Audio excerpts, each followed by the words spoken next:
Alrighty, here we are, and welcome to today's stream. So last night we chased down a grunt. Hello Barry, I see you in the chat. How are you going? So last night we chased down a grunt, then we moved the Psyduck and we made it to Route 210. We also caught a Drifloon and called it Cotton Fluff, which is very exciting. And we added her to the team. We did get rid of Immense. So here is now our team. Fang evolved, so that's very exciting. And there's our cute little Cotton Fluff. Such a cutie. I actually got a docile one back in the day, so that's really interesting. And she's got Unburden. That's pretty cool. And yeah. So that's how our team's looking now. And we're gonna go and have a look around Route 210. I think there are some more of these little ninja, that looks like something there. These little ninja guys.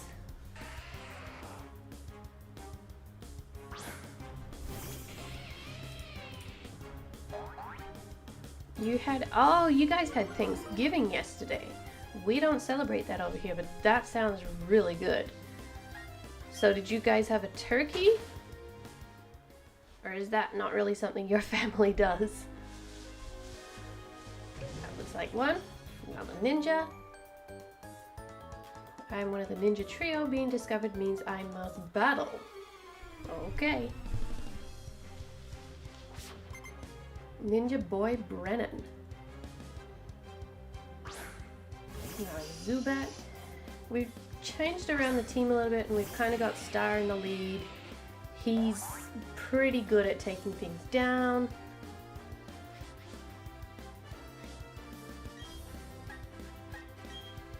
You had turkey, potatoes, mac and cheese stuffing. Wow, that sounds amazing. I'd love to go to America one time and actually be there for Thanksgiving. Thanksgiving is one of those holidays that I wish we really had over here. We also don't really celebrate Halloween, but Thanksgiving is kind of the one where it's like, oh, that's a nice holiday. You're thankful for family, friends, stuff that you've got already, you know.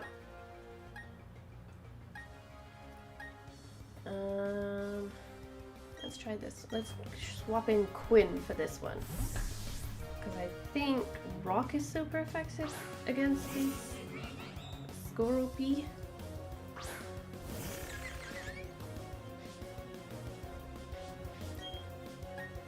Yeah, there we go. So what sort of traditions do you have on Thanksgiving? Like, what sort of stuff do you do? Is it like you just have a big food fest? Now that Thanksgiving is over, it's full speed ahead for the best holiday, Christmas. Yeah, I'm super excited for Christmas too. I love Christmas time. I actually sort of avoid the shops a little bit more at Christmas, but I love the gift giving. So I'm actually all finished right now with getting gifts for my family. I like to be done by the end of November, because then everyone gets a little bit crazy. Some of my friends leave it till like the week before Christmas, and I'm like, how can you do that, you know? I'm very much like a gift giver. I sort of give people personalized gifts, and I just love seeing their faces on Christmas Day. I don't even have a tree yet, because over here we don't really do pine trees. Not really the thing people do, so I need to actually look at buying a tree. My mum has a really old tree that's about almost 40 years old. It's plastic, and she puts it up every single year. Every year. For almost 40 years. And it's like falling apart. A little bit broken. One of the legs doesn't come off anymore. Where's that other ninja? Oh, I think I see his tuft of hair. My Junior. Very cute. So have you got any fun Christmas traditions that you do? Oh, Thanksgiving is just a time to get together, celebrate, have a nice feast. They also have a parade on TV every year. Oh, that's pretty cool. I like parades. Do they have like big blow up characters and that kind of thing? I'm wondering.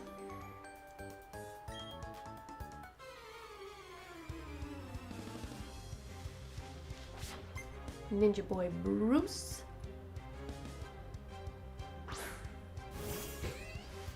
Yeah, I really want to go to America one time and actually be able to try a proper turkey, because I've only ever had some like part of a turkey cooked, not a whole turkey right in front of me, getting to pick the pieces.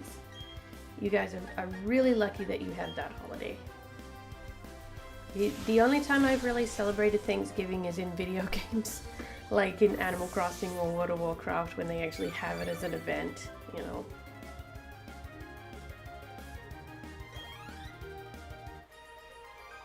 Alright, that's them defeated. Do I get anything for that? Surely I must. What do you got to say? Oh.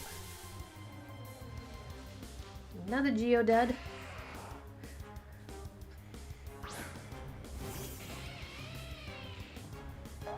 Star. Star's nicely completely leveled up. He's looking good. He's really strong, so really happy with his performance. Cover's blown. What should I do? Nope, don't get anything for doing that.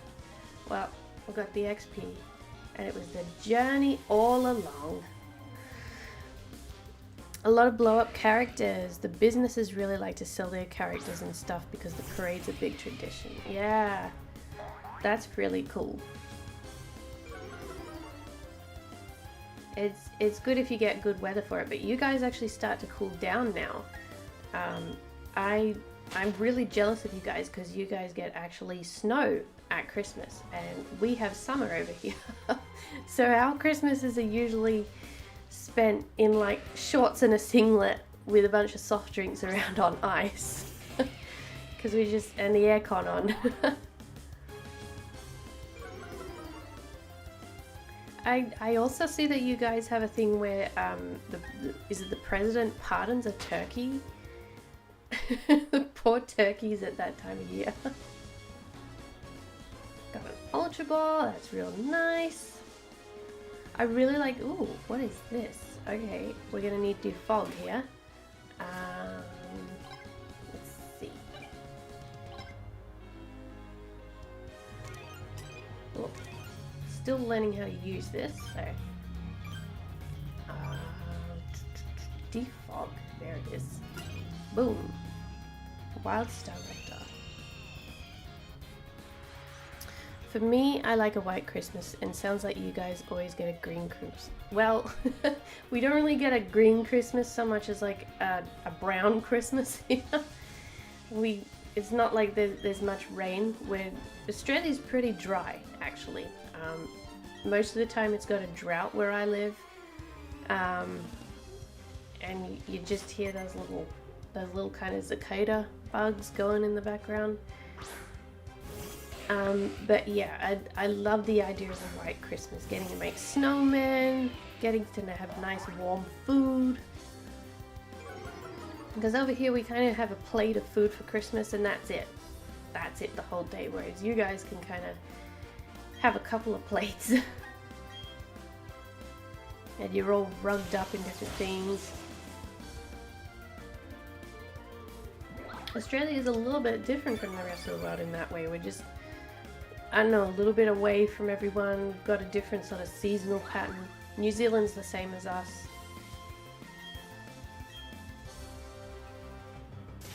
Well, with that being said, we're almost into summer now. Getting towards that end of spring now, and the weather's been really cold where I live, so some places have had snow on the mountaintops. Grotile, can't remember what this. Oh, you're a Grotile. How did I forget you? No, you're part ground.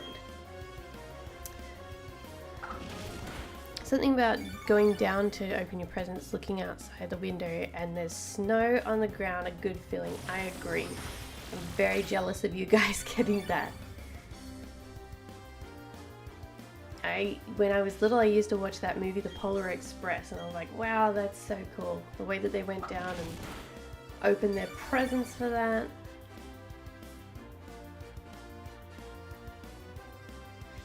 Good job, Star. I'm guessing you guys would need nice heating around that time, whether it's like an open flame fire or good heating in the house, whatever it is.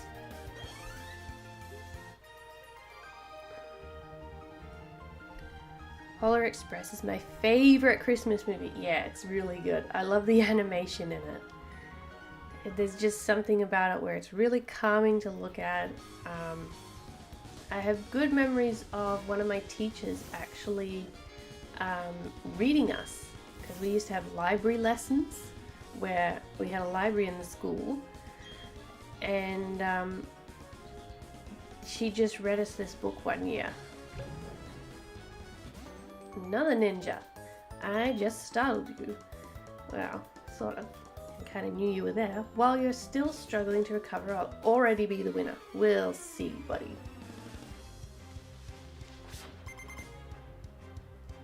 Yeah, with the Polar Express, I really like Tom Hanks' voice in that. He does great voice work in that.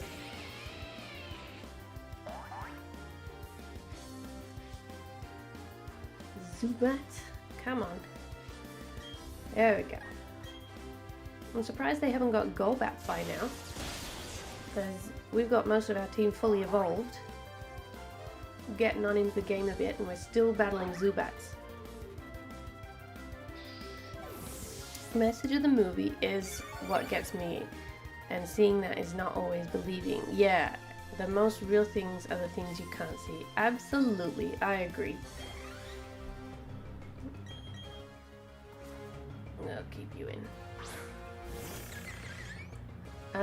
Yeah, I agree on that. The things that are most important, like family, love, feelings, you can't see those. And especially like at Christmas time, that's something that people tend to forget a bit with gift giving and stuff. I remember a couple of years ago I went into EB Games, and I was getting one thing, and this woman went in and she had this whole list for each child, and each child was getting like about 6 games, a new game console, and I was like, whoa, okay, that's crazy. I guess if you can afford that, that's great, but you know, I'd want those kids to be spending a bit of more time with me at Christmas time, because that's how things were in my house, but you know, things are a bit different these days. Can't believe it's summer for you guys. It's becoming winter for us. Yeah. Well, it's still cold at the moment, so it doesn't feel like it.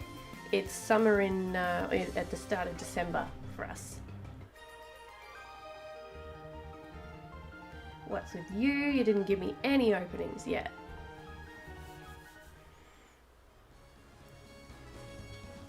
Oh, there we go. Cut the tree down. Anything good up here? Yeah, now is kind of the time when people start going to the beach down here. It gets really, really, really hot. A few years ago we had about 3 days in a row where it was just like 40 degrees. I don't know what that is for you guys in Fahrenheit, but 40 degrees is very, very hot. Crobat's quite big actually, huh? And all the wings are flapping in their own way, just like the Pokedex entry. Look at his little feet. I read somewhere the other day that bats aren't very good at taking off, and that's the reason they kind of they let themselves go and drop, because they're terrible at taking off. So they're using the fall to actually get them in the air. I'm guessing it's the same for Crobats and such. Cotton Fluff leveled up. Move the stockpile. I think we'll stay away from that. Bob moves. Oh, it's learning the whole bunch. Right. Raichu. I do love a good Raichu. There's something about Raichu's design that I just love. I always defend Santa Claus. I believe in Christmas spirit, and that's what Santa represents. I might be 24, but I will never give up on Christmas spirit. Absolutely. Well, the guy that Santa was based off, Saint Nick, I think he was real. So technically Santa was real. But yeah, it has been tainted a little bit. But the idea of giving and just showing people that you love them around this time of year, absolutely love it. And it's always the time of year where you're just allowed to be happy no matter what. I just got embarrassed in front of my little buddy here. Wow, someone that's even better than Jen. And another thing I really like about Christmas is the food. You always put on a little bit of weight around this time of year. You seem to have a lot of confidence. Let's see if it's justified. Yeah, all the candy, chocolate, love it. I'm huge on desserts, candy. Those kids will try to ruin it for other kids. I don't get how they get joy out of that. Yeah, there are a few people like that.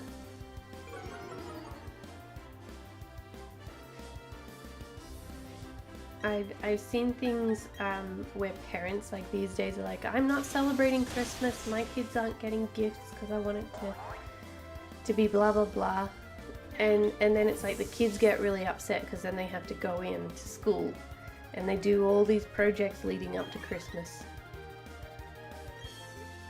We'll switch out from you, we'll do brown cream. My little nephew believed in Santa until not long ago, and then he went for I think it was a couple of years ago actually now, and it was all about Santa. And my sister, so his mum, was like, you know, you believe it as much as you want to. The Christmas spirit is what you make of it, and he was quite content with that. And anyway, so he went for a sleepover, and then suddenly he was saying to my sister, I don't think that Santa's real. And she was like, well, what makes you say that?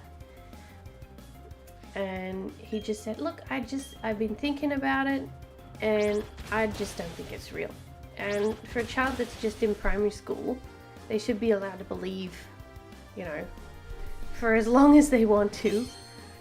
But yeah, she ended up saying, well, look, it's up to you, but, you know, he'll be as real as you want, and it doesn't change the fact that we're still going to be celebrating around this time of year, giving gifts and saying thanks to people for being our friends and in our life.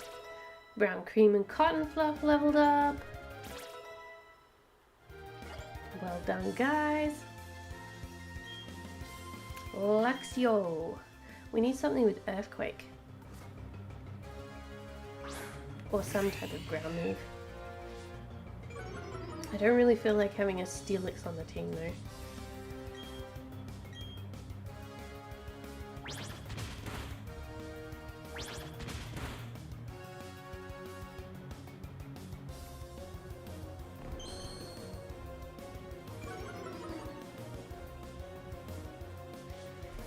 I love all Christmas movies. I'm starting to watch Christmas movies starting with Jim Carrey's Grinch. Oh, I love Jim Carrey's Grinch.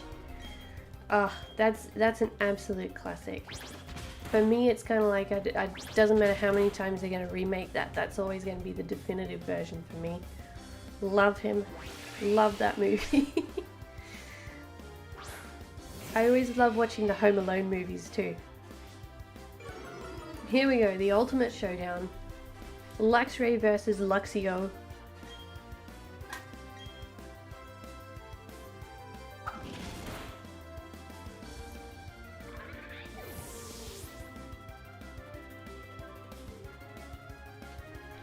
And quote that movie so much. I love the Grinch. Cindy Lou Who.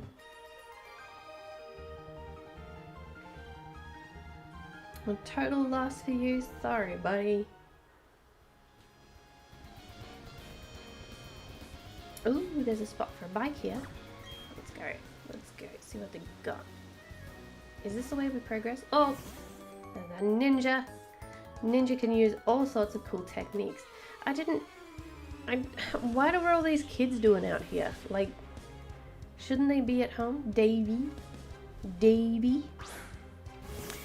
Have I seen Tim Allen's Santa Claus movies? Oh, yeah, I love those. I saw them way back in the day when they first came out, and it was like the biggest thing with everyone at school if you saw those movies. It just, wow. It was kind of the thing. You were cool if you'd seen that. I love the original. I didn't really see the second or the third until recently, but they're, you know, decent enough for Christmas movies. Tim Allen is kind of that guy who's in so many Christmas movies that you're like, oh yeah, there's another Tim Allen movie. Poor Star has been poisoned. There's so many references in the first Santa Claus movies that you watch as an adult and you're kind of like, oh wow, that's a little bit rude. I suppose it's like that for a lot of movies because they have to keep the adults that get dragged along by the kids to the cinema entertained.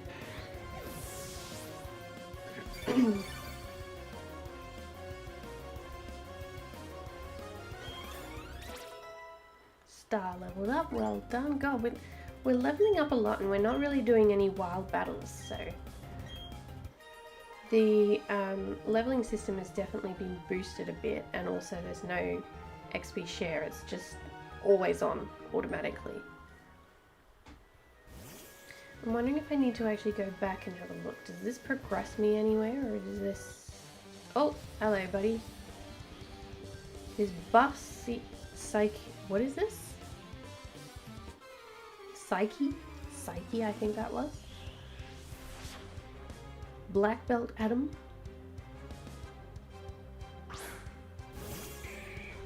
Most people forget about the head elf Bernard from the Santa Claus movie, Bernard is. Yeah, I loved him. I actually had a crush on that actor way back in the day when I was little, because he was also in the Addams Family movies, or the second one, Addams Family Values. He was the boy that had a crush on Wednesday Addams. I believe he had all those allergies and the glasses, and he was all done up. And I remember one day I was watching one of the movies and I thought, I know that voice from somewhere. And I went and looked up his profile on Internet Movie Database. I was like, oh, it's him. Because in the Santa Claus, he looks quite different. You know, he's all done up, he's in these kind of big baggy clothes. He's got this sort of dreadlocky hair.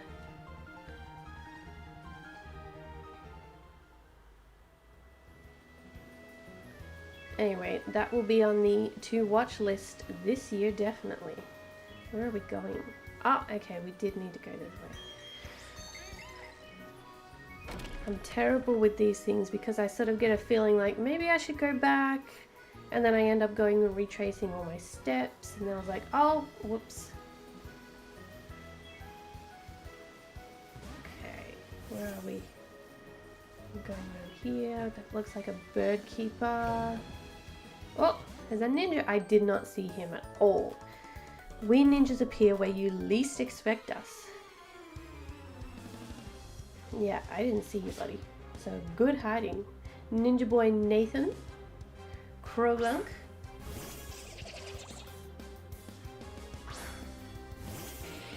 I seem to remember in the Pokemon anime they had this huge thing with Brock always getting hit by the Krogunk whenever he tried to hit on a woman.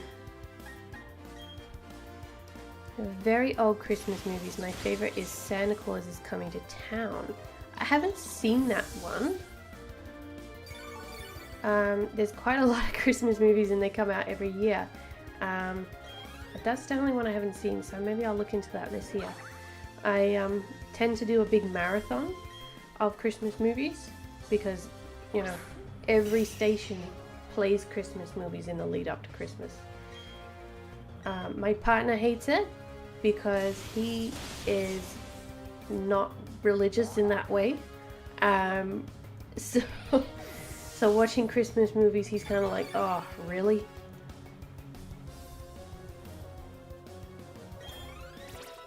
Cotton Fluff leveled up again. Well done. Close to evolving now.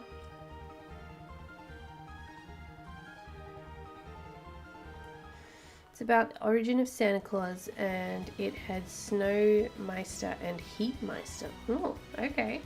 That sounds interesting.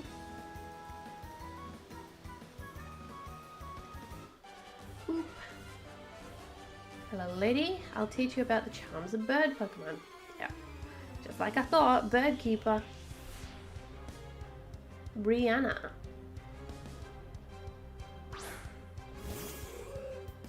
She does look very nice, that model.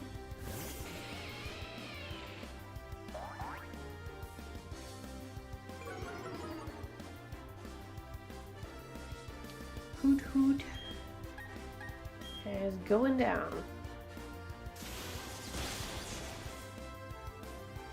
One movie I always like to watch around Christmas time, which isn't really a Christmas movie, but you can sort of say it is Babe, which is the movie about the pig.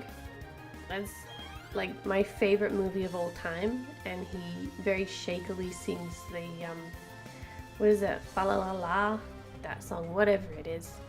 Can also go anywhere around the holiday season without hearing all the songs. Yeah, exactly.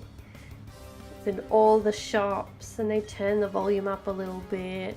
I quite like it, but so like it gets towards the end, it's like, okay, I think I've heard this song one too many times now.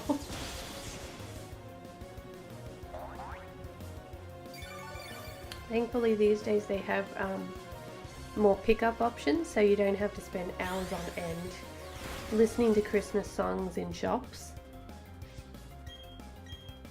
Because I actually do most of my shopping for people online. I don't rush around trying to get the best stuff, steal the best stuff. I was looking at something the other day and it was about the history of Black Friday sales, and it was like, wow, yikes, you know. And people were like, I need to get this because I need it for Christmas, and etc, etc.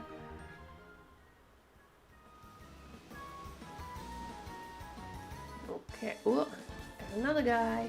How did he get down there? Me lose to someone so young? I dare say not. I think there was also a, I can't remember if it was online, but it was like a radio station, and it was Elf something, and it was just Christmas music all year long, all the time. Wherever you were.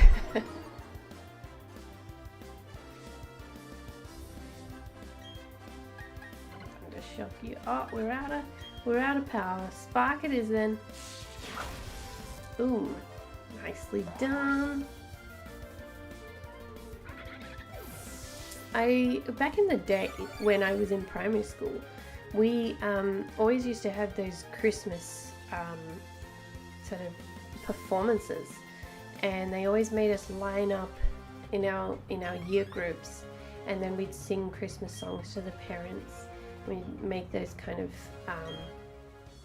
the hats, the you know, those paper sort of cut out hats, and you decorate them. They're like, oh, you know, this is your crown that you wear at the end of your show, and we're going to perform these Christmas songs, and it was a whole thing.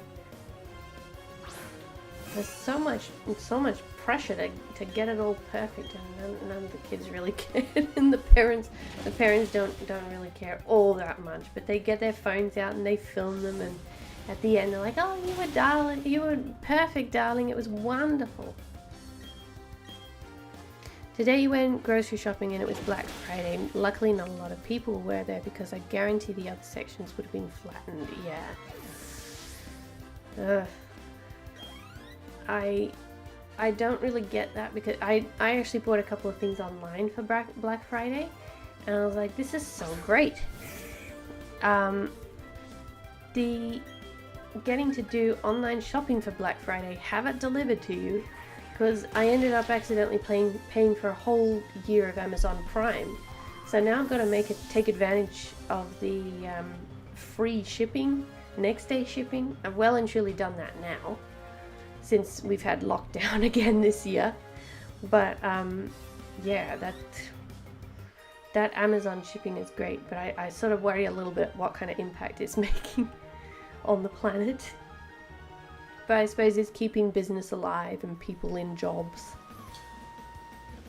How do I get down there? Oh, I see. I've got to do surf and I've got a waterfall about the place. Interesting. Let's go do that. Oh, we're in Celestic Town. How lovely. I noticed that they have the bike theme back, which is something they didn't have in Sword and Shield, so that's good. You just reminded me, Elf is another great Christmas movie with Will Ferrell. Oh, I love Elf. My mum hates it because she doesn't like Will Ferrell, but God, I love that movie. Santa! They say this town has been here since Sinnoh was made. What would bring you to a place so far off the beaten path? There's nothing to see here but some ancient Pokemon etchings. Well, I think that's pretty fascinating. I would go see that in real life. Oh, now this is interesting. Let me see your Pokemon. It clearly likes you very much. You can have this. Obtain a Great Ball. Thank you very much. That's very nice of you. It's about trust between the trainer and the Pokemon. Developing trust in each other is the key to victory. Hello and welcome to the Pokemon Center. We restore your tiled Pokemon to full health. Would you like to rest your Pokemon? Yes, I would. You're not Santa, you sit on a throne of lies. God, Elf is just one of those movies where, you know, when they did the scenes of them walking on the side of the road, they didn't actually hire any paid, well, they probably hired a few paid actors, but most of it was just them filming live on the streets. And yeah, some of the reactions are genuine from just random people walking along. We hope to see you again. Thank you very much. I think there was that, the reaction from that cranky old guy. That was actually a genuine, oh, here we go. This will be the grandmother. Yeah, it was a genuine reaction from just a random guy on the street. There's an odd spaceman in front of the ruins. There isn't anything there, but that only seemed to make him angry. He's saying he'll blow the town up with a bomb. The nerve of it all. That's all she can say. She's not going to call the police or anything. She's just like, the nerve of it all. If only I were younger, I'd punish that spaceman with my Pokemon. Hey, do you know what they say? They say your Pokemon created the Sinnoh region. Yep. Hopefully we're going to learn a little bit more about that in Legends of Arceus. But I also want them to not give away too much. I want them to just kind of still leave a bit of mystery there. Because if they give everything away, then there's nothing to kind of imagine and speculate about. I must bear down and train, and for that time is unimportant. Therefore, I have no need for a watch. Take this from me. Analog Watch Poketch app. Okay. Do you know the guy who directed Iron Man, Jon Favreau, directed Elf? I didn't know that till a couple years ago. I didn't know that. That's very interesting. Got Analog Watch. Didn't we already have that app? Or maybe we had the I don't know. Let's have a look. We had that. Oh, I see. We had the digital watch, not the analog. Oh, look at these sprites. Now the quality on that is very nice. Very nice indeed. They really just made everything nice and neat. Okay, that'll be the clock. It's almost 2 o'clock for me. Alright, very nice. They've done well with the Poketch, I must say. I wonder if we're going to get a Celebi event with this. Nothing up here, nothing up there. Hello! This town is insignificant. There's nothing of value here. It doesn't need to exist, so I blow it up with a galactic bomb. Well, that's not very nice. If you try to mess with me, I'll shut you down with a Pokemon battle. So what's it gonna be? Are you gonna mess with me? Yes, I am. You dare to oppose Team Galactic? That means you're taking on the world. No, the universe even. Okay. My favorite elf character is Mr. Norwal. God. They have some moments in that movie which are very trippy. It's kind of like, how did they write this? Like, what did they have to do to imagine this, you know? Some Christmas movies are just like that, though. Beautifly. Oh, yeah. Thundershock is super effective against you. Here we go. That's it. Knew you could do it. Well done. Every time I see the Cotton Fluff and Brown Cream leveled up, I'm very excited about Cotton Fluff leveling up. I'm hoping to have her on the team. I think I'm just gonna leave her as she is. I'm not gonna evolve her because they're a little bit special. Kroger will leave you in.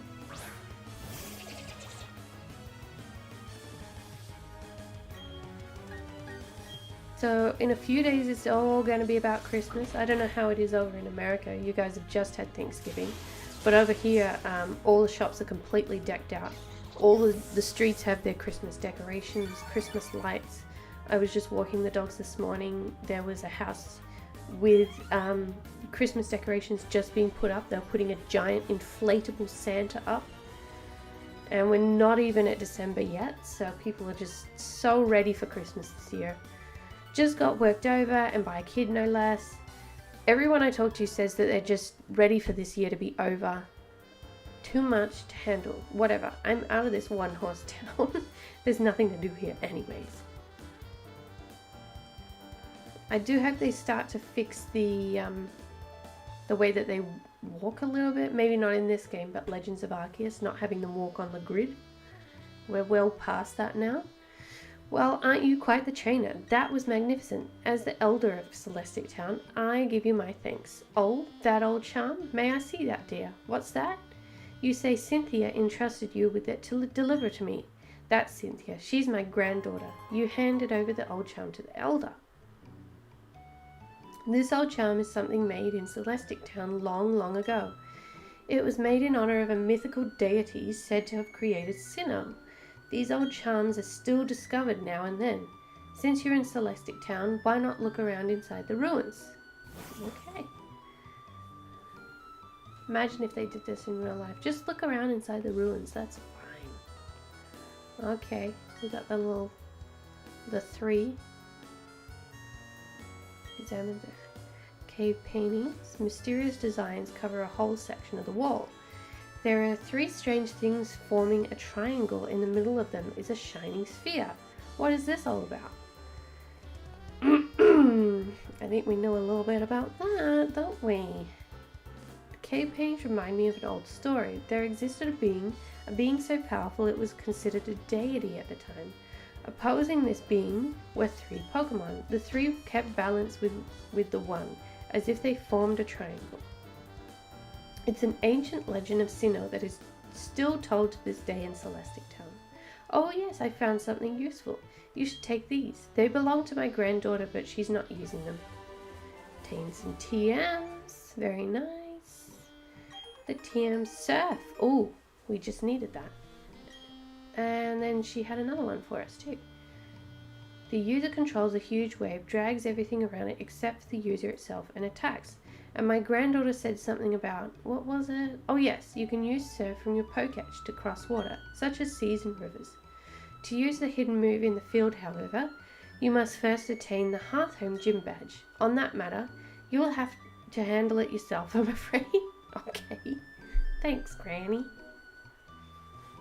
From the grocery shopping today, I got some hot chocolate, and the shops are already decorated the minute Halloween ended.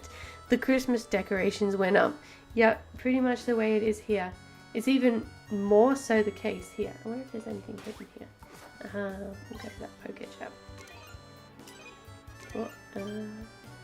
Yeah, it's even more so the case here because we don't have Thanksgiving or anything in between. So as soon as Halloween's over, everything comes out for Christmas.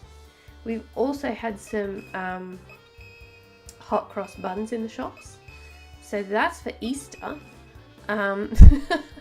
Nowhere near this time of year. That's for Easter next year. They actually had hot cross buns in July for some reason. I think they were possibly like frozen ones. Oh, hello, buddy. There appears to have been an insignificant struggle here. Everyone should step back and view things from a biggest perspective. Yes, a biggest perspective. One that is on a universal scale, okay? My name is Cyrus. I seek the power to create a new world. A world without strife. He's so cute with his little chibi form. However, that power seems to be unavailable here. We've met before, yes? It was at Mount Coronet. If you discover any power derived from the Legends of Sinnoh, inform me. As if I tell you. For that power is what I need to create my new world.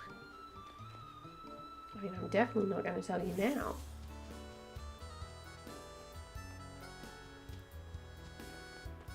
Let's see what this guy has to say over here. Hi. Howdy. Studying up on local history. Okay. Yeah, the shops all have their kind of special edition banners up for Christmas, especially places like EB Games and that. They're already churning out the sales. It's all happening. If I climb to the top of Mount Coronet, will I be able to see all of Sinnoh? I'm getting emails like I don't know what about Christmas sales and everything. Yesterday it was 8 a.m. and my phone was just buzzing continuously, and it was just emails coming in about Black Friday. Mount Coronet Tower is at the center of Sinnoh. In a way, it's the closest place to the sky in this region. Some people don't like that Christmas stuff goes up after Halloween. They're like, no, you don't start celebrating till after Thanksgiving, but in my defense, it's the holiday season, not just a holiday. That's true, yeah. I think people especially are just so ready for some good things in their lives at the moment with the current situation in the world. You know, especially where I live, we've had I think it was 7th or 8th lockdown, I can't even remember now. We just kind of kept going into lockdowns and lockdown after lockdown.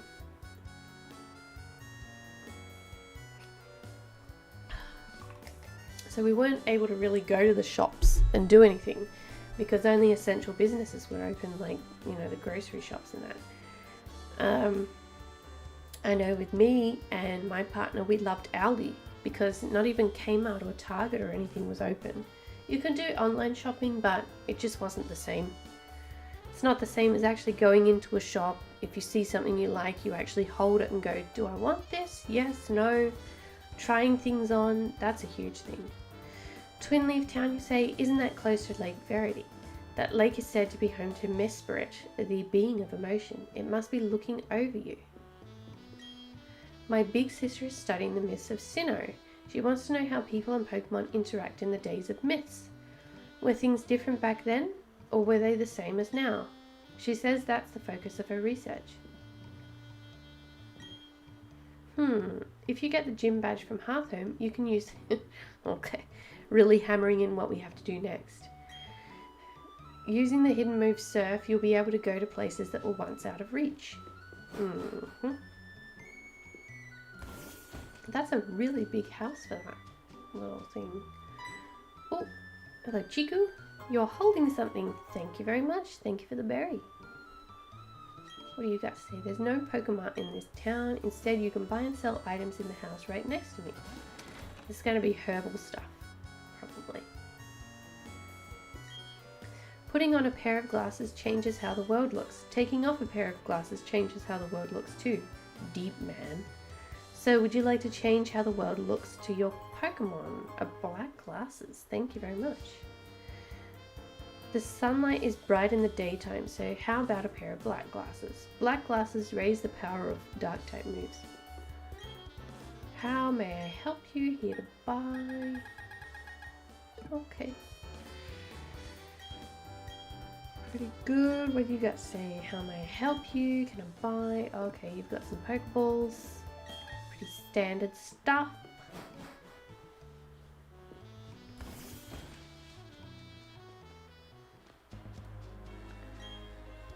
2 Pecha berries, very nice.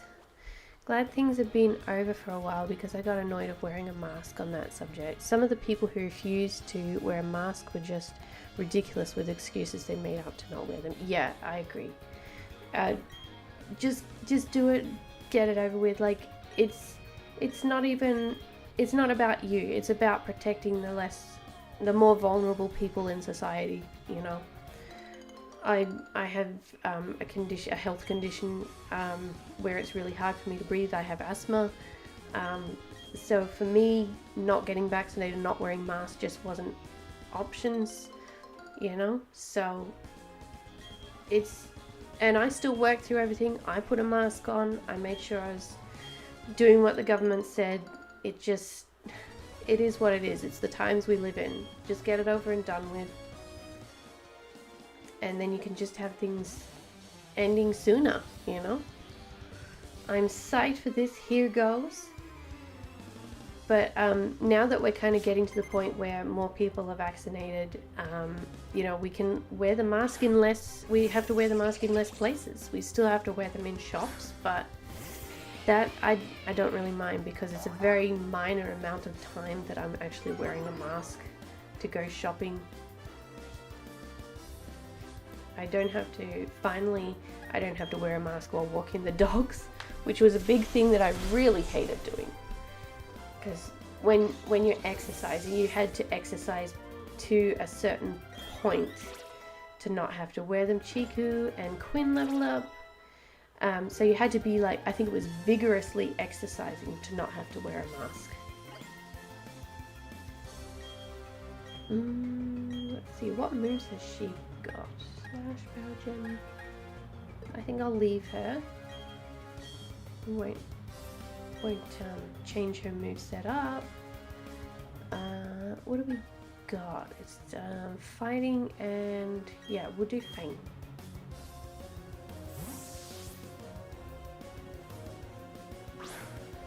Yeah, I went out for dinner the other night and it's really a little bit depressing at the moment because a lot of businesses have had to shut down. They couldn't make it through. They weren't making enough money to pay for rent and everything. So looked across the street from the restaurant that we were in and it was just really sad. There was one shop out of the 5 that were in view that was still open. And the others had all cleaned out their stuff. They put paper in the windows and that was it. They're gone. I'm really hoping to see businesses come back after everything. I think this whole thing has really shown us how reliant we are on some businesses. Remember when we all had to be certain feet apart so your workout depended on how fast the person in front of you was going? Yeah. The 1.5 meters over here, or some places it was 2 meters. And they had those little graphics and it showed people, they're like, so that if they cough, you know, the spit droplets, they land on the ground and they don't get you. And they had those little graphics on TV and on the news and stuff explaining to people this is why. Oh, it looks like we're going to go in a cave. So I know a lot of places at the moment still tell you, hey, keep 1.5 meters away from everyone, but it's it's kind of hard to do when they have narrow aisles and people have their trolleys. We just kind of have to deal with it at the moment. I was in a shop called Savers. I don't know if you guys get that over here, but it's an op shop where people donate their old stuff, and you go in and you go and buy it, and you get a bunch of stuff for like $100, and you normally spend like $300. I love doing thrift shopping, but I was in Savers, and there was this woman who was on the phone loudly to someone, and she was in the curtains section as I was walking by. And this woman had walked just near her to look at the placemats on the aisle that was on the opposite side of that. And she was on the phone saying, oh, people aren't spacing themselves out. I don't know what's wrong with people and blah, blah, blah. And everyone was looking at her like, God, lady, like, we have very little choice here. People are going to pass you. They're going to go within a certain distance. We all have masks on, so it's okay. Don't flip out. Being scared for movie theaters because most of them had to close down to save themselves. Oh yeah, movies. I have not been to the movies in a couple of years now. I am hoping to go soon. We were booked in to go to the movies Gold Class, which is like really fancy. The seats recline. I don't know if you have that there. So we were booked in to go to the movies Gold Class, and right on the weekend, the cases started to rise again, and they were like, oh, that's it, we're going into another lockdown. And it was kind of like, oh great, we got the money back because we were all pre-booked and everything, but we were so excited to go. And we thought it was going to be just another 2-week lockdown, but then they just extended it. 2 weeks turned into however many months it was. And here we are now. And movies have only just recently started up again, as have a lot of places. But we're sort of at the point where we've been in lockdown so long that we kind of almost don't remember that we're allowed to go out right now. So we sort of go, oh, well, set ourselves up to watch a movie inside, and then it's like, hang on, we can actually go out. Let's go and do something. I'm going to see the new Spider-Man in a couple of weeks. December 17th. Tickets go on sale Monday. Oh, that's exciting. That's with Marvel, isn't it? The new Spider-Man. There's been so many Spider-Mans done. We were hoping to go see the new Venom movie. But when we actually had time to go and see it, it still wasn't out for us. Strong, I'm strong, I'm strong, I'm strong. Oh my goodness, okay. You're strong, buddy. Am I really? No, I am strong. I'm strong. Okay, I'm all good to go. You startled me good. I think you'll understand what I was doing when you see the move contained in these TMs.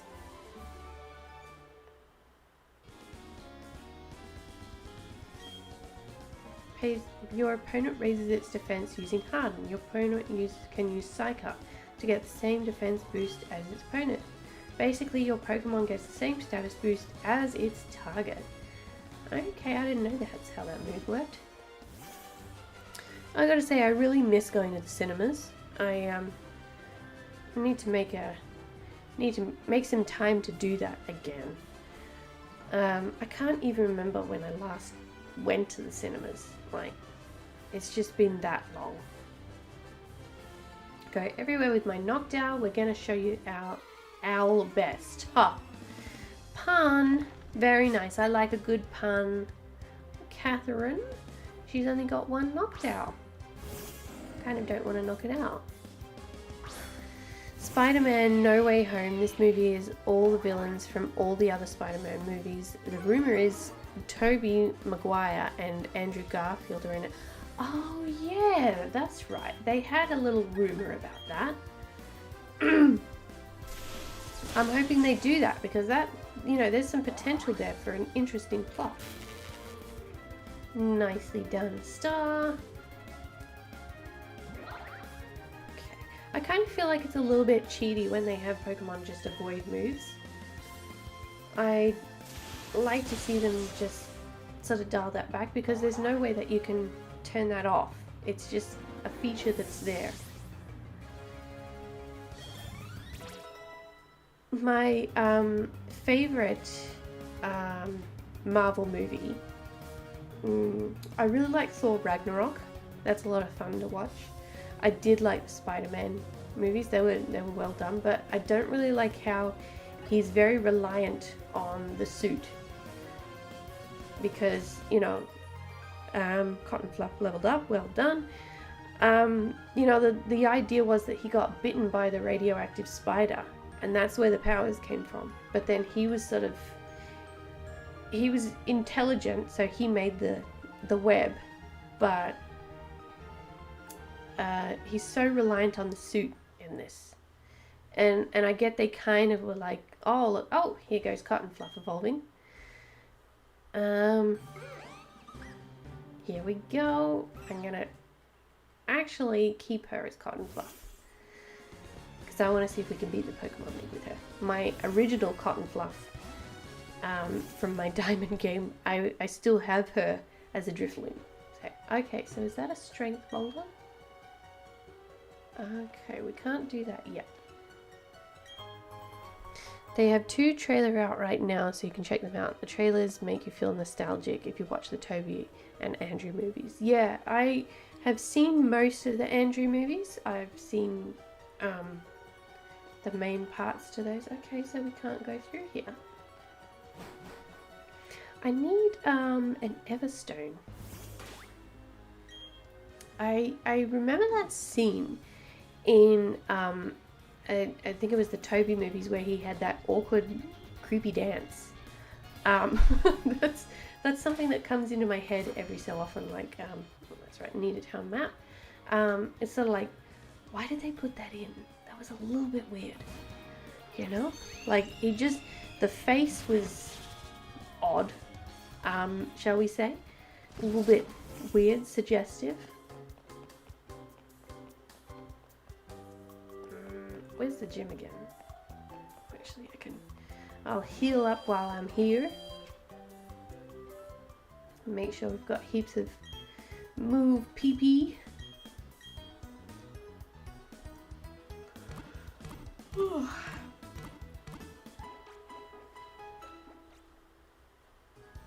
Thank you for waiting. We restored your Pokemon. We hope to see you again. Such a weird thing to say. Such a weird thing to say. Alright, let's do this gym. Let's see, what do we got here?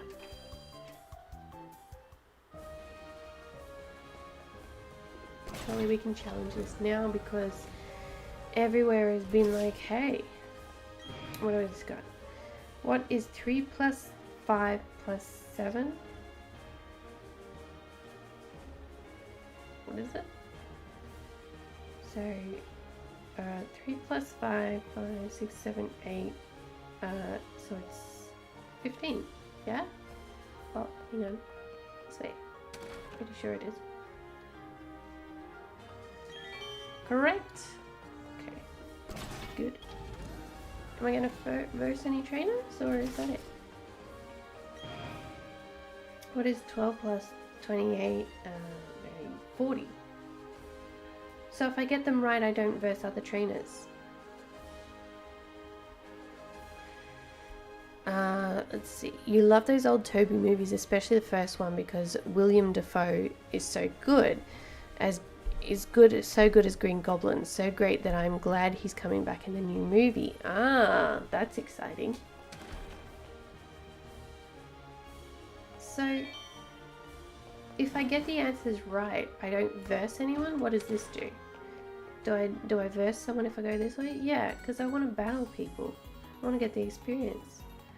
Been to all sorts of places, that means I know tons of things. Okay. Yeah, I love when you have like a good baddie in something. A good baddie is so important. And when the person playing the baddie has fun with it. Like, that's so good. Like, how many people remember Scar from The Lion King because he was just a good baddie? People who just take it to the next level. I feel like villains can almost be more fun to play than the main character, you know? Ghastly. Okay, so is this a ghost type gym or a dark? Looks like ghost.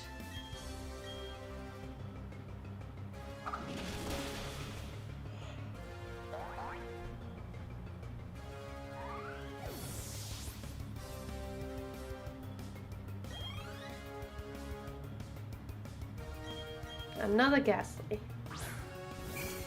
Wow, at least we're getting good XP.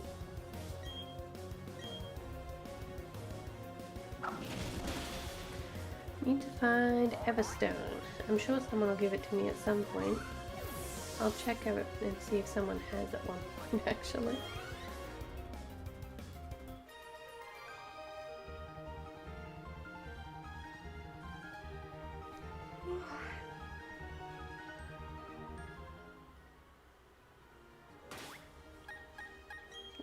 See, so we have this would be the place it'd be, I'm sure. No Everstone, sadly. So Cotton Fluff is just going to keep leveling up and trying to evolve. Alright, let's see if we got trainers on this side too. Yep. I'm not afraid of picnicking anywhere, so I've learned all sorts of things.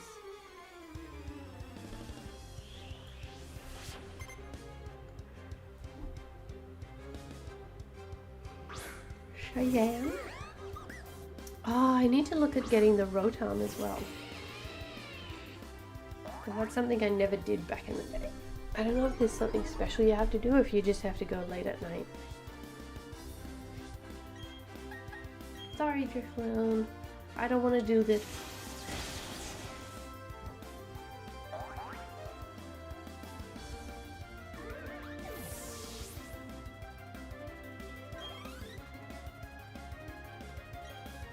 Miss Drevis.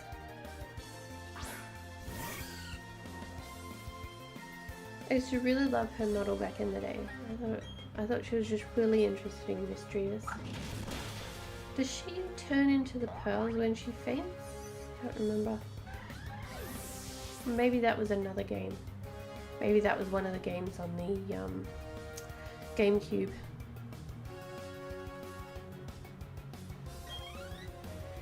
Imagine a Pokemon game where the people actually speak so you wouldn't have to read all this dialogue. Oh, tell me about it. I think that was really something that was quite obvious when Sword and Shield came out.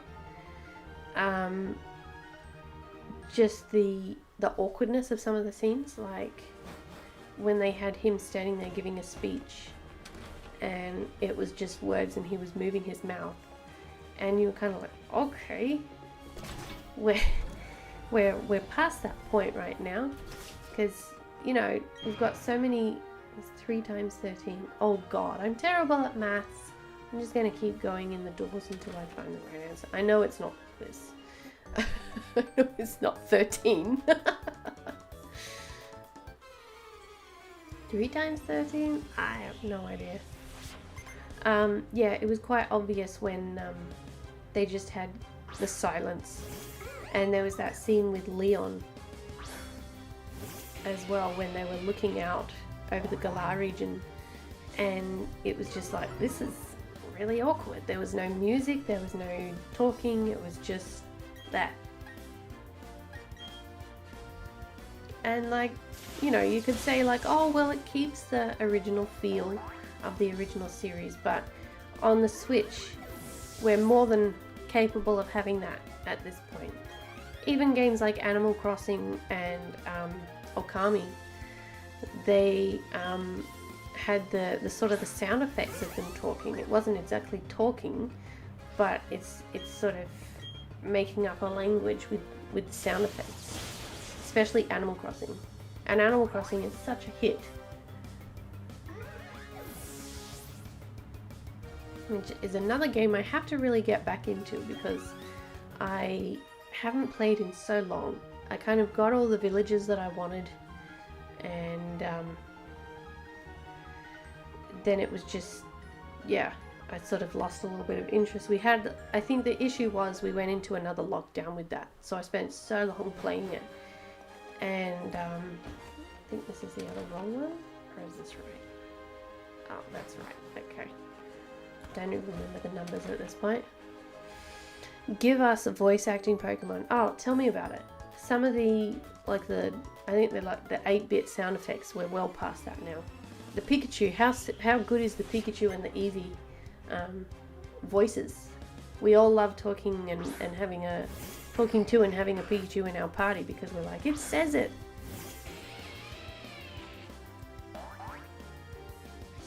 I guess I don't need them to say their names like they do in the series, but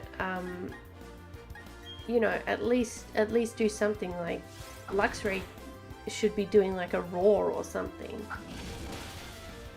And think about like in the movies when they have the Ho-Oh and Entei and Raikou and that, when they make their sound effects, you're like, wow, okay, they're quite menacing. Brown Cream leveled up. No, I think we're good for agility. Yeah, they feel something that is powerful because they actually roar in the movies and such. I suppose that's one of the things, like when I watch the movies, I sort of like, oh, that's how they're supposed to sound, because you kind of trust at that point, especially with the legendaries, that oh, I'm not even reading the sign now. What is the first room's answer? I think it was 15? No, it wasn't 2. Yeah, they seriously, kid, why don't you answer the quiz properly? Because I want the XP. Yeah, I think we're at the point where it's well and truly possible to put these sound effects in. One of the sound effects that did freak me out when I watched the movies was Regice. What movie was that? It had Regigigas at the end, but when he was chasing Ash and it made that sound effect, it was like, oh no, that's so freaky, but in a good way. Like, it's something that leaves an impact on you, and especially with the Regis, they should be like that. You should be fearing, sort of chasing after these Pokemon. Star leveled up, you know, because it's a game called Pocket Monsters, and then they have these sound effects, and you think, oh, that's cute. Entei in third Pokemon movie had a very nice voice, pleasing to the ear. His talking voice, yeah, I like that too. He's very much like a father figure to me. And Entei. Maybe that's why I have him on my team all the time. Cotton Fluff leveled up. Oh great, now she's going to want to evolve again. No, you're not going to learn self-destruct. How could you think such a thing? You're too precious for that. I wonder how that would be, like if they had realistic sound effects. It would just be like a balloon popping. Gengar. I really like using Gengar on my team too. So I'm hoping that some of these Pokemon will be able to be transferred from home into this so that we can do contests with them. Quinn leveled up. Well done, Quinn. As Entei said, I am Papa. Yeah, that's a really good line. The music in that movie is great as well. Like, I start to hear it and I just feel so safe and warm and nostalgic for that. Kind of deserved that, didn't I? I gotta stop mouthing off like that. Yeah, that was quite rude, buddy. God. No, you're not evolving. I need an Everstone. It wasn't 16, surely. No. Want to battle me? Okay, then I'll do the best I can. I'm loving the purple in these scenes. Very nice. Sent out Misdreavus. I love the fight between Charizard and Entei. It's so, like, the music is so emotional in that. And then at the end where Molly stops him, like, and everyone just agreed that she was a good Pokemon trainer, because it is like, I imagine if Pokemon were real, a huge part of that would be knowing when to stop. And in this they faint, but you know, we kind of, I guess you kind of have to think, well, it's better to have them faint than to physically die, you know. I also like the voice of Lugia and how his call, the music was lovely. Yeah, that was a good voice decision too. I like the voice of Xerneas in the newer, I think it was in the X series. There was the movie with Diancie. Mostly just watched that because I really like Diancie. But then when they actually gave Xerneas a female voice, that was so good, you know? Because quite often the legendaries have male voices and they're treated like males.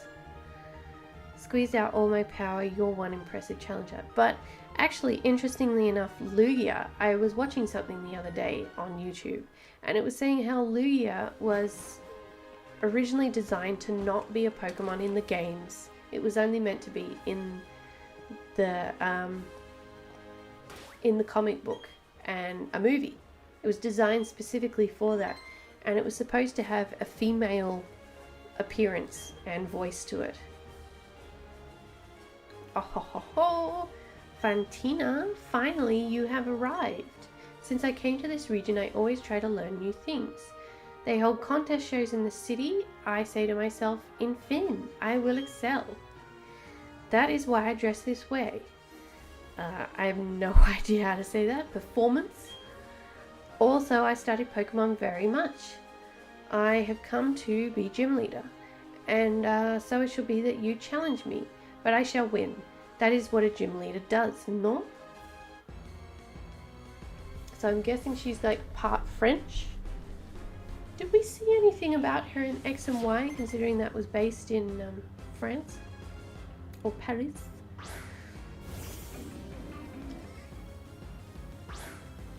Okay, got Drifblim.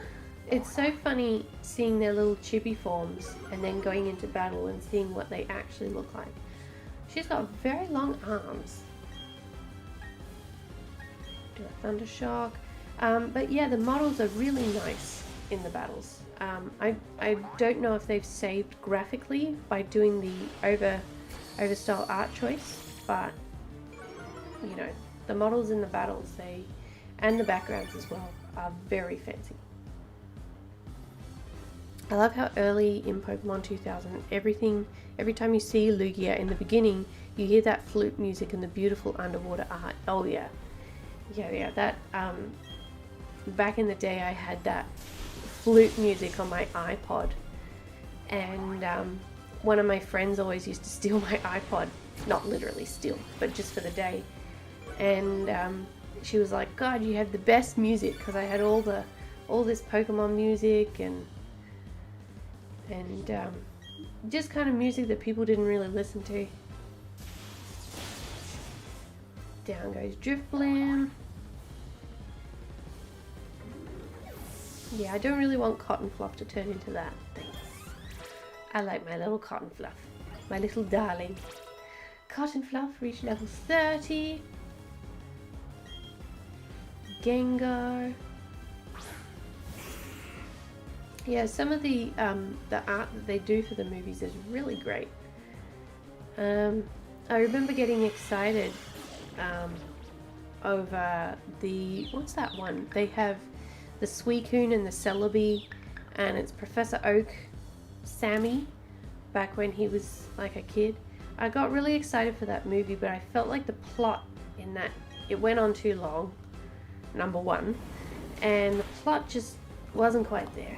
It just, I don't know, stuff dragged on, it was a little bit confusing. I really like watching these movies in Japanese with English subtitles as well, because there's a lot that they don't translate and such. And one of the movies, the movie with, I think it's Pokemon Heroes with Latias and Latios. Oh, he used a berry. Darn you, Gengar. You're so powerful. Whoever made the Lugia flute music should get an award. It was beautiful. Yeah, I agree. They have some great music choices. I think that's it for Star. Sorry, Star. You were a necessary sacrifice. And this is one of our first faints.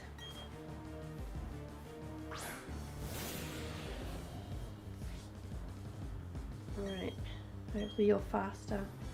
Good. Thank goodness.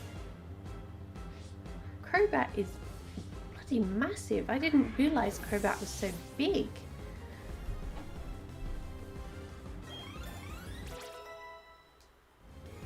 I'm guessing we can teach it fly. I don't know. Miss Magius.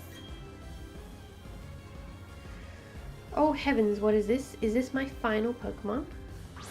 Now she's quite good at being just a little bit challenging. I mean, not quite challenging enough, but something. Air cutter. Come on, subs. I'd rather hear voices, but that's just me. I'm dub guy. I came to watch, not read. Yeah. Look, they have done a pretty good job with most of the dubbing, I must say, but there are a few things that they just don't translate very well. I don't know if anyone remembers that. It was kind of like a meme that Brock used to say jelly-filled donuts, and it was the rice balls. And they really used to hammer that in for the audience, like, oh boy, I sure love my jelly-filled donuts. Can't go traveling without my jelly-filled donuts. Okay, that was a really cool effect on that. I like that. Okay, Bite's no longer disabled. Oh, but you're confused. Come on. No. You can do it, Fang. And you disappeared again.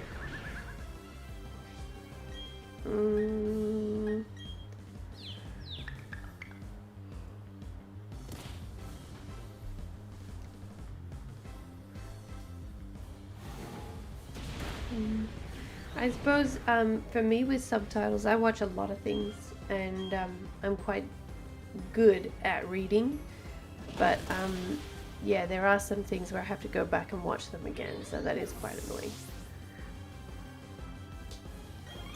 And there's a lot of German and Indian films that they just don't dub, so it's kind of brown cream leveled up. That was good. You are so frantically strong, fantastically strong. I now know why I've lost.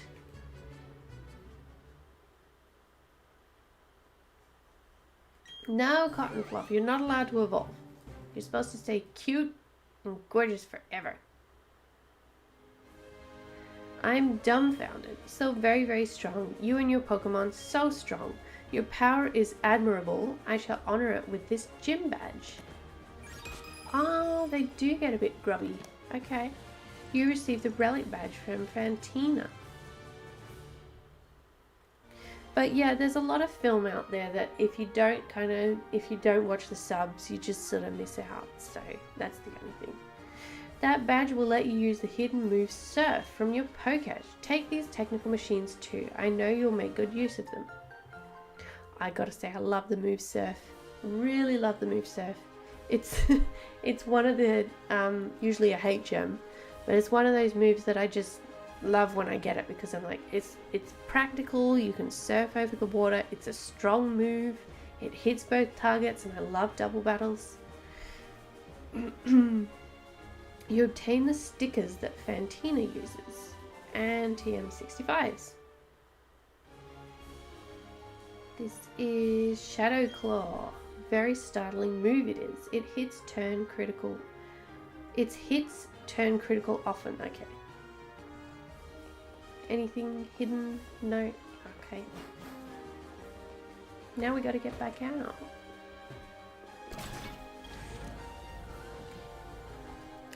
I know there's a bunch of good foreign language films, but I'd rather experience film than feel like I'm reading to moving pictures. Yeah, there is that. Some of the Indian films that I've watched, they're like, 4 hours or 3.5 hours. And it's like, oh my goodness, it's insane. And they really create like a whole thing. And, when people go and see those in the cinemas, they have to have an intermission because they just have to. People can't sit there for that long. Is this the final one?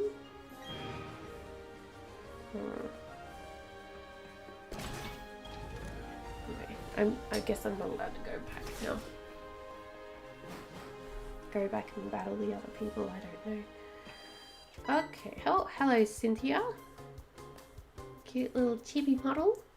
Is a nice little model. I'm so glad to see you. You're not very easy to track down. My grandma told me, how am I not easy? Everyone told me to go to Hearthome City. Like, everyone in your town. My grandma told me about what took place in Celestic Town. Thanks for what you did by the ruins. But that Team Galactic, I thought they were just a bunch of eccentrics. Talking about how they were going to make a new universe and all, and that weird way they dressed too. I thought they were harmless. It appears as if they're not. They're a lot more trouble than I thought. I mean, stealing and hoarding Pokemon, that's just plain wrong. By the way, did you find the ruins interesting at all? If you did, you may want to visit the library in Canalave City. They have some ancient books that you might find interesting. It may also be of help to the completion of your Pokedex. I think you ought to go there. Okay, bye-bye for now. Bye, Cynthia.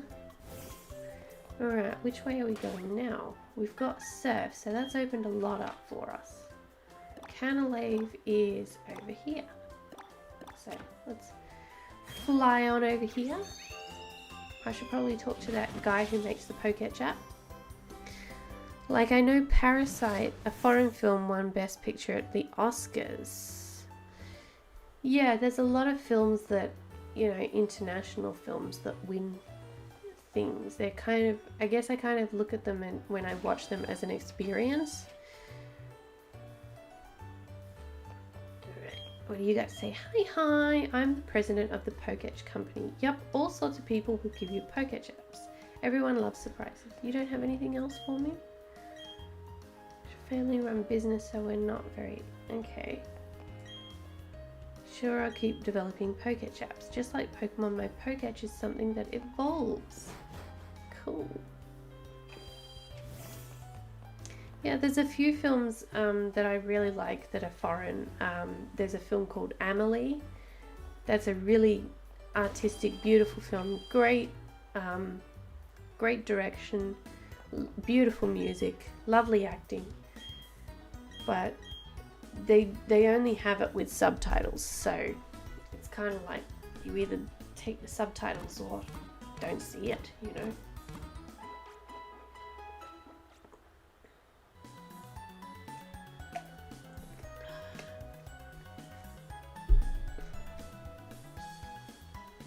Restored your Pokemon at full health. We hope to see you again. Okay, lady. Jubilife City. It looks so, what is this exactly? Fun and Games TV station. Oh, we weren't allowed in here last time we came. I don't know if they've opened up the Global Trade Station yet either. Hello? The trainers that gather over there are looking for battles. That area used to be for karaoke, but now it's all battling. Going to get commercials shown on TV. They'll attract some customers to the department store. Come on, time to show off our Pokemon. Let's do battle, kiddo. Your spirit's giving off some seriously cool vibes. I can tell that you totally rock. Let's do it, buddy. Guitarist Arturo. And the model's nice, very nice model. I like the hair. They've done a lot of nice shading with that. I love film so much, but there will never be an experience like the cinema experience. Being at home will never be like that cinema experience. I agree, absolutely. It just absolutely isn't the same. And you know, the online streaming services have done an amazing job. They've made an absolute killing out of it, let's be honest. But they've done an amazing job. They sort of upped their game a bit, especially services like Disney and Amazon, where films that would be in the cinema have been released early on there for a cost. And when you're living with someone or you have a family, like, it's quite cost effective to pay that $30 or whatever it is for access to that, because it's saving on tickets and that. But it's just not the same as going there, smelling the popcorn, getting an ice cream, having lunch before or after, sneaking in a pack of chips, because some of the cinemas don't like you sneaking in outside food, so you gotta sneak it in your bag or under your top. You beat me, but I feel totally amped to jam harder. Yeah, I once snuck in some KFC into the cinema. That was the best. Eating that KFC burger. Now I'm going to start craving KFC. Which I should be able to have now. I'm currently on a diet, but on weekends I am allowing myself to have a bit of fast food. Yeah, snuck in a KFC burger, and that was the absolute best.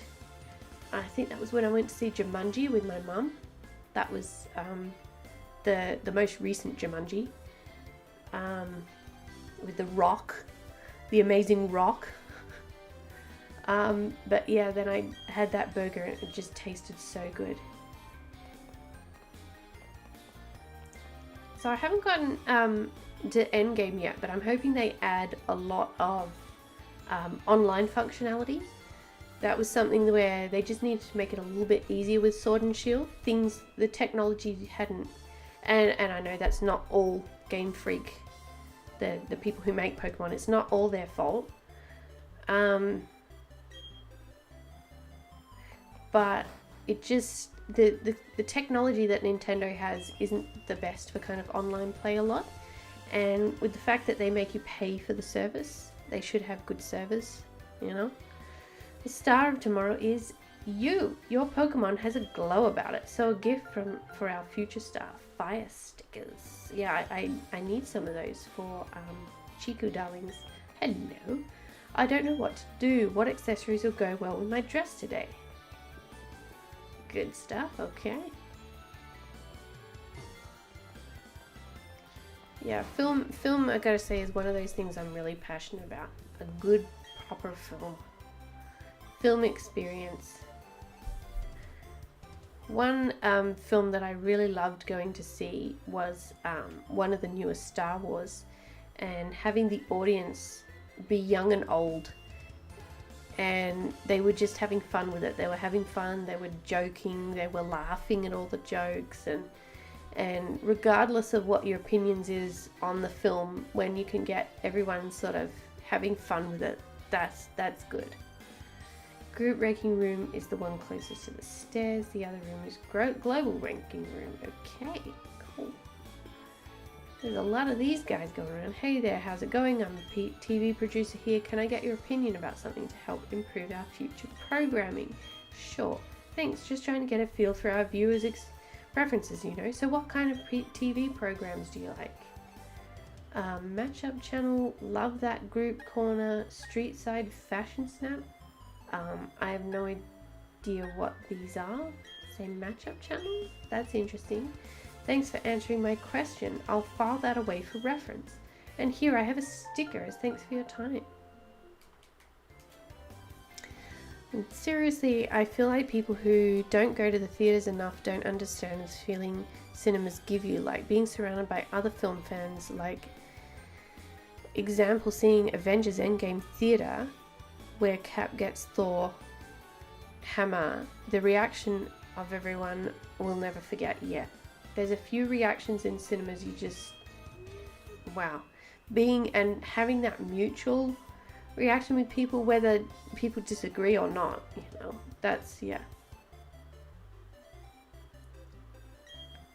Great, trade lots of Pokemon, I'll have a better chance of winning the Pokemon lottery. Yeah, I have Pokemon that I've hung on to from past games because I just want them there for the Pokemon lotteries. Even I try to go through and do all the trainer trades, in-game trainer trades, just to have them in there for that other ID.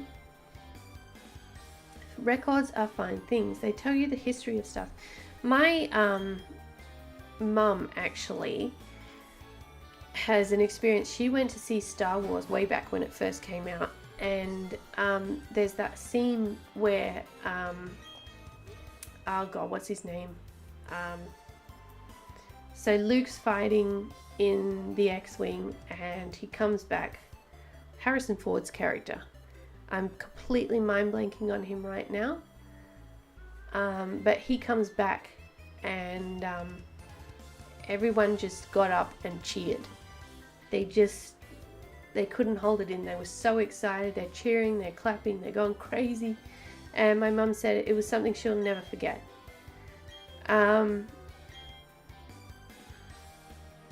So it's Han Solo, that's it. How did I forget that name? God. So may I take you? First of all. Yeah, he came back and he had his back and they won the battle. Everyone got up, cheered. They thought it was the greatest thing ever. And she said it's an experience that it's, you know how they say like a core memory. It's just one of those core memories that she will always have. And it just always brings a smile to her face to have everyone, because that was the first movie for that time. So they hadn't really seen anything like that. 218 up ahead is a great fishing hole that's almost unknown to people. You should fish wherever there is body of water. And by the way, did you need it? No, don't need tips. They talk so much about the tips of fishing. Yeah, still to this day, my mum's favourite character in the Star Wars films is Luke, but she also really loves Chewbacca. So it's this thing, like every holiday season I'll get her something Chewbacca based. So this year I got her a little tree ornament of Chewbacca, and I also have some little socks, which were the last pair, and I haven't seen them before or since, of these great Chewbacca socks. So I'm really excited to give her those for Christmas. I asked my boyfriend to meet me here on Route 218, but he's nowhere to be seen. What's the bet that he's on the other side over here? I'd like to surf on it. A bee barrel. Bee barrel. Oh, look at the little animation. That's so cute. Does it do anything? Oh, what was that? Okay, that popped up out of nowhere. Theatres are pure joy. The theatres are a true way to experience film. I agree. The just having you surrounded by the noise, knowing there are other people there, having you be in pitch blackness as well. That's huge. I remember I went to see the last Lord of the Rings film when it first came out way back when, and I was really disappointed because the speakers were really staticky and the volume, I don't know if the volume was too high, but the speakers were old, staticky, and it kept wavering when the music really amped up, and it really affected the experience. So a good cinema, I think, is the way to go. Gold class is, I don't know if you guys have anything like gold class over there. You get like reclining chairs, they come and serve you food, proper food as well, like nachos or pizza or but yeah, gold class is amazing. I need to go to gold class again soon. Need to save up some money for that. Cotton Fluff levels up again. Well done, Gyarados. If I really like a movie, I'll buy it so I have it forever. And my movie collection gets bigger every year. Yeah, I have a coffee table which has like a little under section, and it has a few DVDs that I really love, that I always want to have. Even if like online services go down, I just always want to have those DVDs. And a few things that you can't get on the online services. Just a few little niche things. No, you're not allowed to evolve. Naughty cotton cloth. Yeah, so I have a couple of the Pokemon movies which you know, they're not always on streaming services. I have a series called The Animals of Filing Wood, which I always wanted to have completely, and now I finally do. These guys always have a ton of Magikarp and stuff, Gyarados, etc. Yeah, so just a couple of things like that. I have Babe, my favorite movie. A couple of anime series that you're not likely to find all over the place.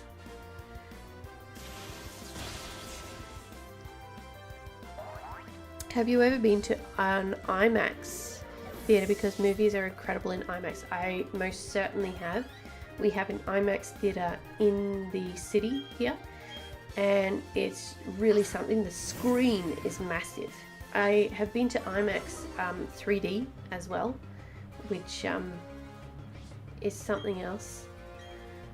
It's linked here to our museum, so as in the building, not the actual place, but quite often they have a movie come out in IMAX and it's linked to an exhibition. So you can get combined tickets where you get the session of IMAX and then you can go and look at the museum exhibition. That's always fun. They had one on insects one time, so went to see that. That was a fantastic exhibition.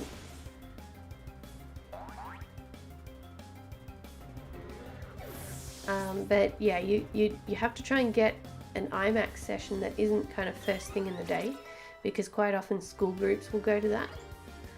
It'll be like the big excursion that they go on. They go and catch public transport into the city, and then they all go on in a big group of people. I still, I don't really like going with school students these days, because I take my theatre quite seriously. But back in the day, when we have a school excursion, it was always the best day ever, when it was something like the cinemas or the museum. I still remember we went to Science Works, and that was fantastic. Like, that place is very interactive, very fun. This guy literally just had a ton of Magikarp. There's always one trainer that just has a ton of Magikarp. But yeah, Science Works was amazing. And then they had this fantastic, it was sort of like a dome, and we all sat down on these seats, and then the seats reclined back, and we looked up at the ceiling, and it was this theatrical experience, and it was all about space and the planets. Really, really good. I don't know if they still have that, but I wanted to go back ever since I went there. I'll have to look into it now that I'm an adult and I have my own money and I can do whatever the heck I want. Sometimes it's hard to remember that. Man of the Sea is also a man of Pokemon. Okay. Sailor Skylar. Man type. I'm hoping that in the future they'll have kind of different models in Pokemon. I know that was one of the complaints people had with Sword and Shield, but it was one of those things where it's like, well, it's always been like that, so, you know. But in the future it would be nice to have, like, you know, say 3 different models for each sort of thing, like 3 different Sailor models, 3 different Beauty models, 3 different, you know, Hiker models, and then we can just get a little bit of variety. So now Gyarados, will I switch? Nah. Don't care what anyone says, I'll always prefer physical over digital. If I want something, I want it physically. Yeah, it's nice, isn't it? Especially with something, you know you've always got it. to have like a DVD of something, you know, it means that you've always got it. You're guaranteed. Like if the world were ever to have the internet completely collapse, which I hope never happens, but yeah, if it does, to know that you've got that DVD forever. Let it rock. It's the rhythm of battle. I wonder if that little picnicker there wants to battle. They've got a little walking path, so sometimes they don't. I know my mum loves physical DVDs as well. That was like the huge thing. And I work for this family, and they have pretty much subscriptions to everything digital. But just recently they actually went and got a DVD player because their grandchildren have particular DVDs that they like, and they just don't have them on the services.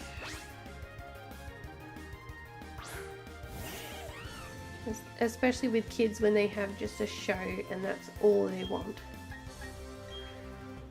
And do Flame Wheel again.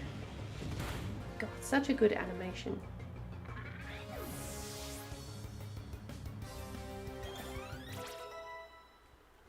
I might, I'm gonna have little Drifloon following me around actually, because I want to see a little Drifloon, a little cute, a little puffy balloon. And walk ticket there. Here we go, we get to walk with Cotton Fluff. Oh, she's so cute.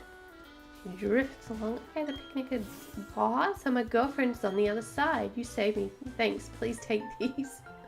I knew they were going to be over this side.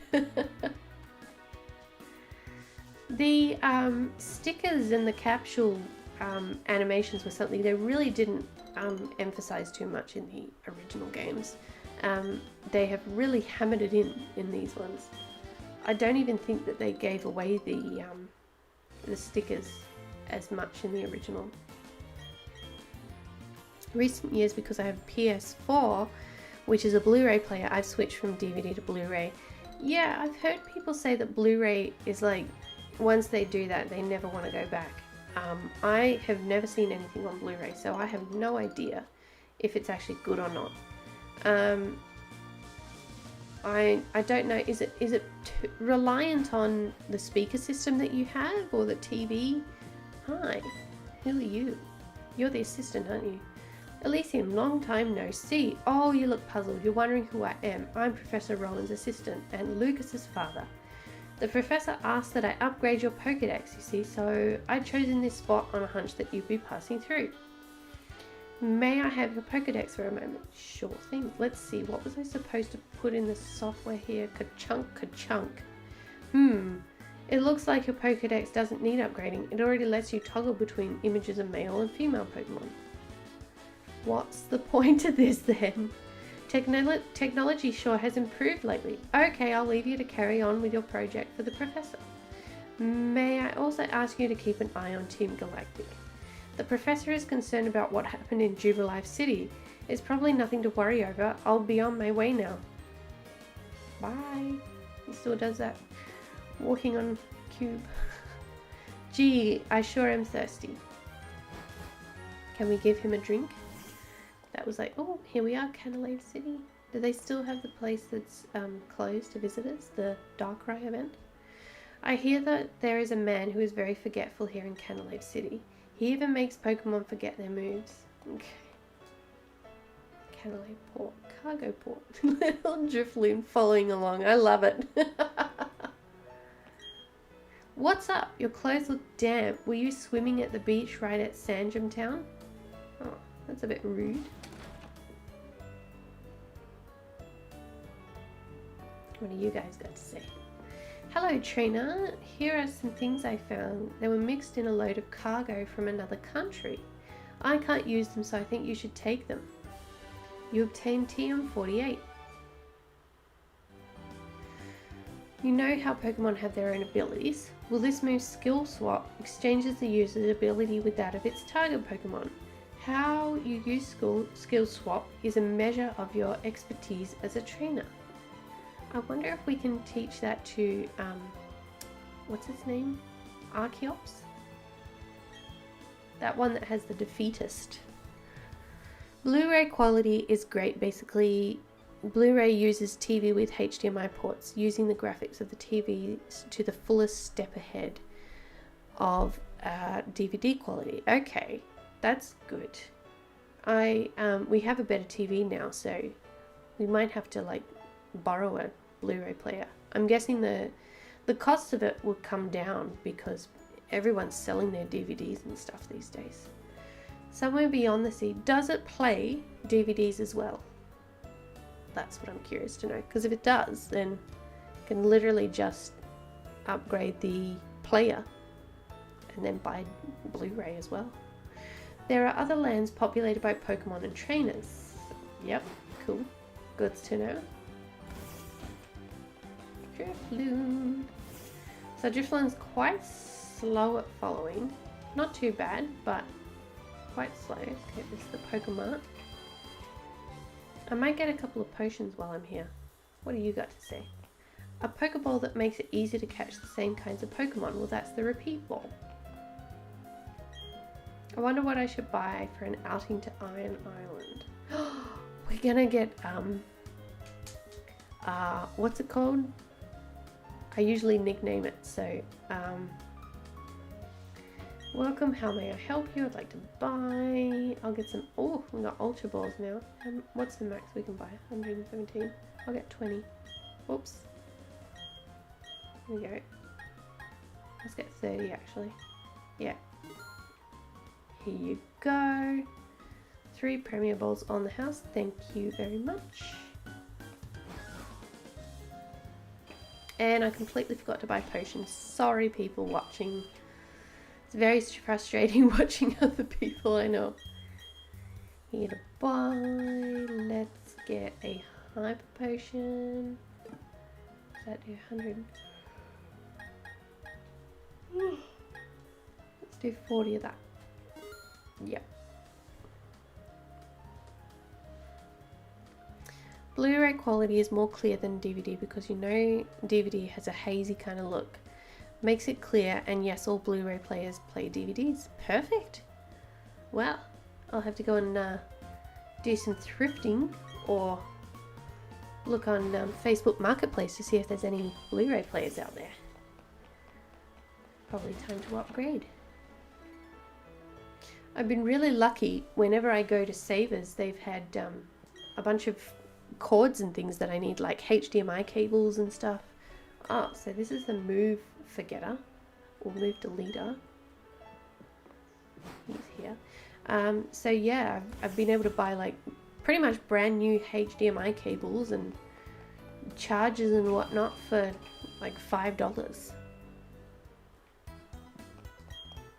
The same kinds of Pokemon can sometimes have different abilities. Maybe I ought to raise 2 with different abilities. I can't use the hidden move strength from my Pokédex until I beat Gym Leader Byron. Is there a gym here? I think there is. Okay, I'll take the Pokemon for a few seconds. Thank you very much. I need an Everstone. Who has an Everstone?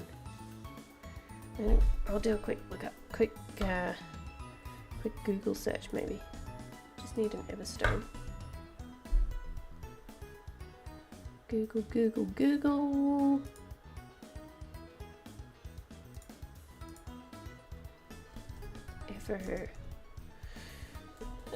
Everstone, Brilliant and Diamond. Ah, here we go.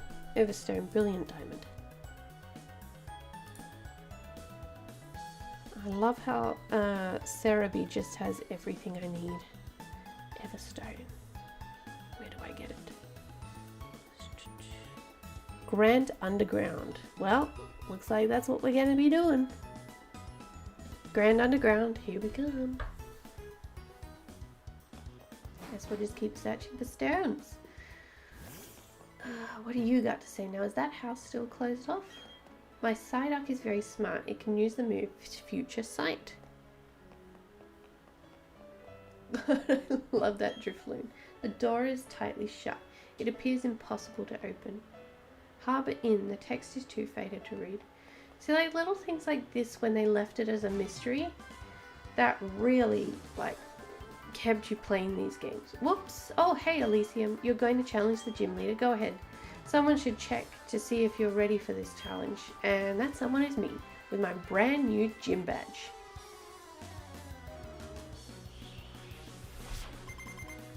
Pokemon Trainer Barry. How are you doing, buddy? Staravia, still not a third evolution. Okay. Star's gonna take you out very easily. I feel just lucky that the PS4 are Blu-ray players because PlayStation makes their games on Blu-ray discs. Ah, that's a good idea. We're looking into getting another gaming system like the PlayStation or something, so maybe I'll skip the Blu-ray player and just go for a PlayStation 4.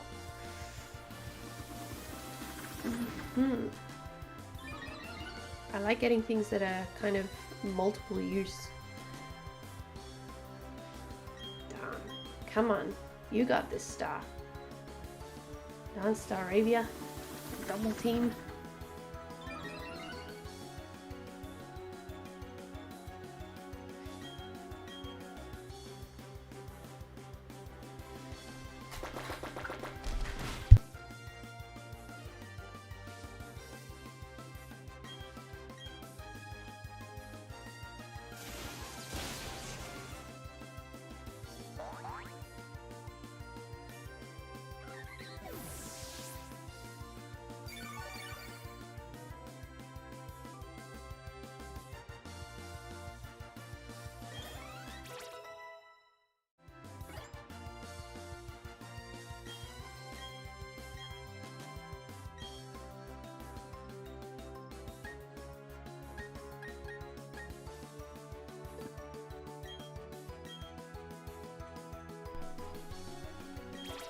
Okay, Chiku and Cotton Fluff leveled up.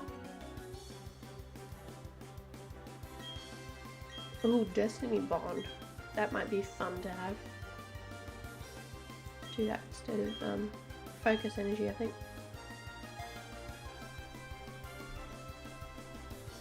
Yeah, to be honest, I haven't really played any of the other systems that aren't Nintendo.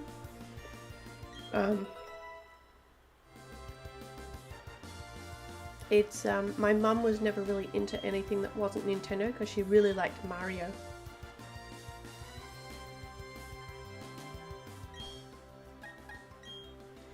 Oh, thanks Barry, I like chatting with you too. It's really fun. It's nice because usually I play these games alone. it's kind of a little bit boring when you're just playing alone kind of on the couch.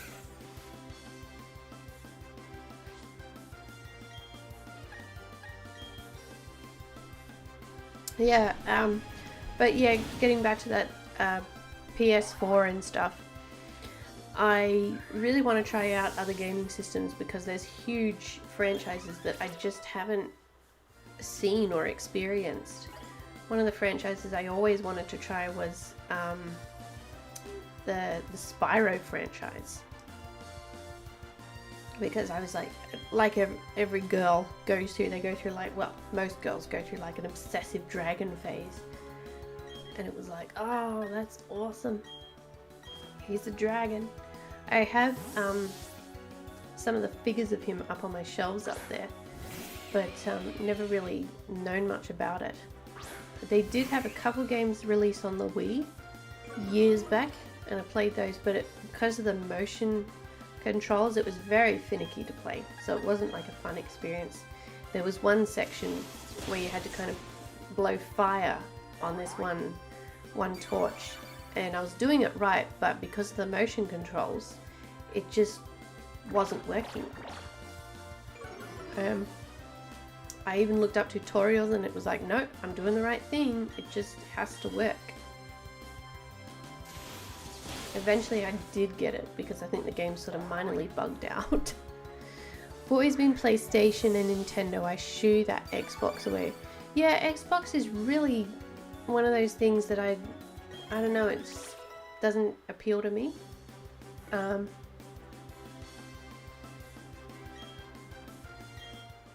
Switch Pokemon to Chiku again because they're bringing out Heracross. I know a lot of people are like really diehard Xbox, and it's just I don't know. It's kind of like, oh, okay, you do you, and they're like, what do you mean you don't have Xbox? You don't even have Xbox Online? Nope, I don't.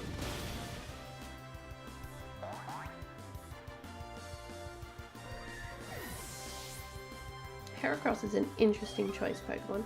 I don't know if they're going to have Mega Evolutions in this. Probably not, because they didn't back in the day.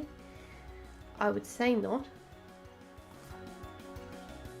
Let's just get the whole team out. We haven't had Quinn out yet, but you know. Spyro and Crash are awesome. If you play Spyro, you should play Crash too. They have Spyro and Crash remastered on PS4. Oh, okay. Crash Bandicoot. I've always been interested in that one too. He seems quite interesting.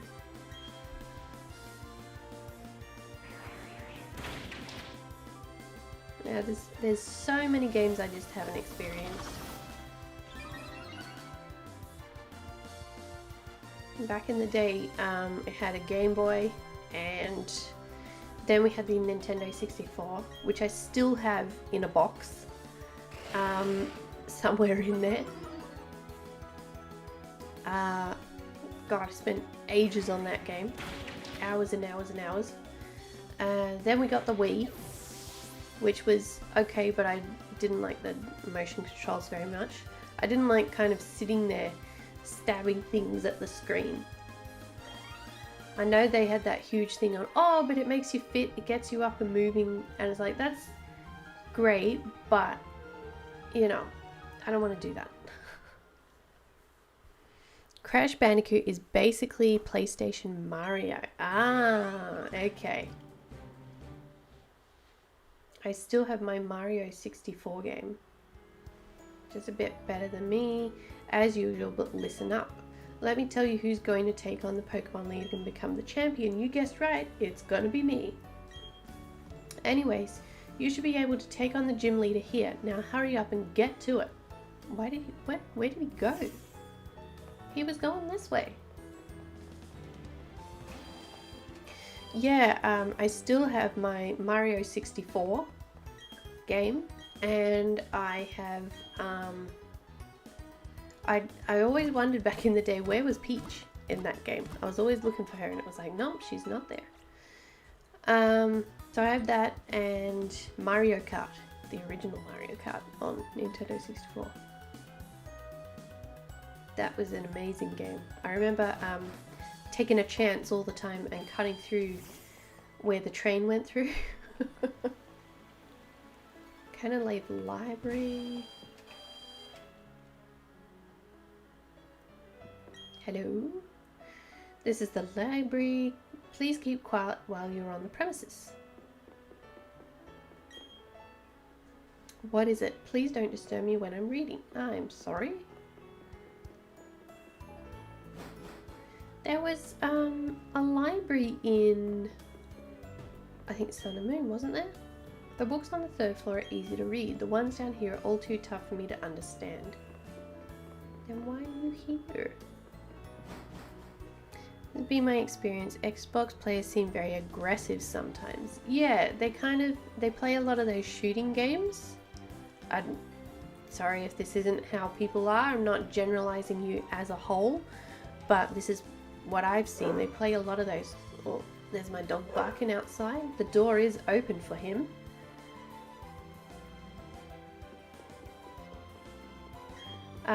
Yeah, they play a lot of kind of shooting games, and they get kind of like a little bit too competitive. Every book contains someone's memories of various places and times. Libraries aren't just buildings where books are kept, you know. They're where different places and times are gathered together.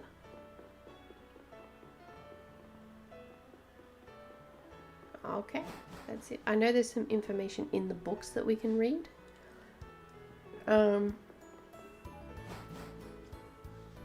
But yeah, there were a couple of times that I did online battles with people. They had a couple of forums with Pokemon players, and I did some online battles with them. and they were kind of like really aggressive about it, and it was just sort of like, oh yeah, I won. This was way before I got into sort of learning the super effectiveness of types and breeding or anything, so didn't have anything competitively viable. And it was just one of those things where it was like, okay, cool, good on you, buddy. Whereas I like, you know, to battle with people for fun. It's not really about, you know, competitively, it's not really about winning or losing for me. It's more about seeing how good a team does and then improving on that, and talking about Pokemon with people is really fun. Train their Pokemon out there, but work out as well. We get a Lucario. That's what I was trying to think for. Riolu? Riolu? Whatever its name is. Remember, I was so excited. I was like, what? We actually get that?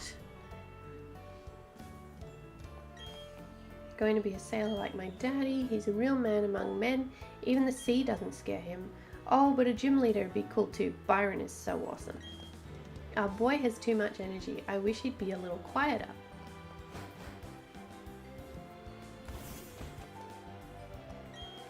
My brilliant instinct tells me that there is a secret path somewhere in this city, and there is treasure beyond that path. Oh, okay.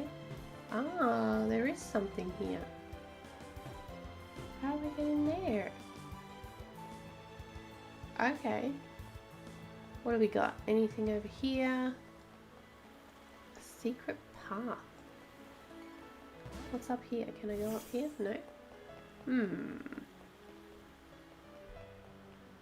Oh, we gotta find that now. Can't just say that and...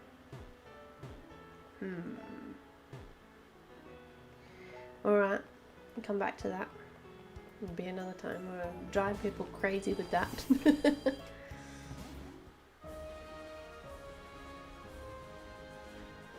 Oh god, we got a puzzle. Now I've got to start using my brain. Hey there, Champ to be. The gym leader here uses Steel-type Pokemon. Steel-type Pokemon have high defenses, so you'll have to hit them hard. Alright, let's swap you in. Time to get Chiku out.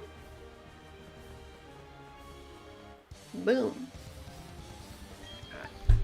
I'm just going to see if my dog needs to come back in. I'll be right back.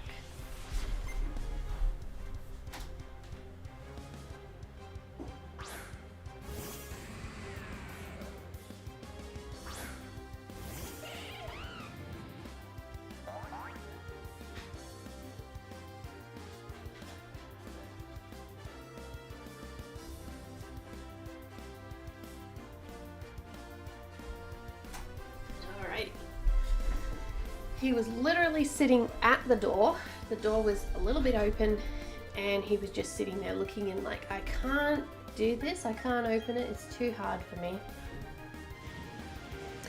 Nintendo has always been so cool but very expensive. My Switch was actually first console I bought myself. Yeah, Nintendo is quite expensive, that is an issue, but they tend to have good quality games most of the time. Chiku's too quick for you, Steelix. Yeah, I still have a lot of my old Nintendo stuff still working till this day. Haven't needed to get it repaired. I had one 3DS that stopped working. And it just wouldn't recognize the cartridges in there. It would literally shut down when the cartridges went in. And that was the only thing. I tried repairing that myself because I looked at an online guide, and that didn't work out well. Pokemon Gym isn't only about seeing how tough your Pokemon happen to be. So much deeper than that, just that. It's a test of you as a person. What kind of doggo do I have? I have two dogs. I have a Border Collie Cross Kelpie who is supposed to be, well, he is very smart when he wants to be. And he's very lazy. So he's actually got two very high energy dogs in his breed, but he's extremely lazy. I love him to bits. He's a rescue. And I also have a little Shetland sheepdog who looks like a little fox. So my big one looks like a wolf because he's pure black with a little bit of white on his chest. And these gorgeous kind of golden eyes, just like a wolf would have. And then a little fox.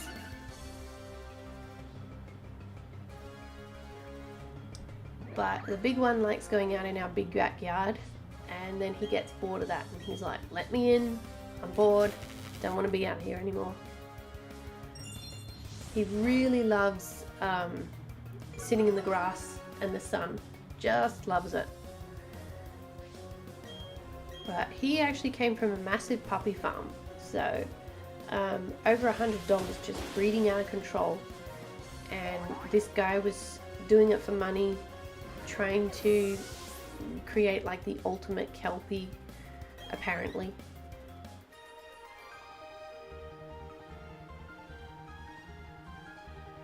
Move was devastating. Number one reason I got my Switch was Super Smash Bros. Ultimate. I've always loved Super Smash Bros. and Nintendo variety games, Mario Party and Mario Kart. Oh yeah, Super Smash Bros. Is amazing. I tried getting Super Smash Bros. For the Nintendo 64, and it cost a fortune. It was like, the last time I checked, there was one for I think it was like $60 or $80, and I thought, this game is, you know, it's about 20 years old now. Why is this so expensive? I could just buy the new one for that. Oh, okay, not that one.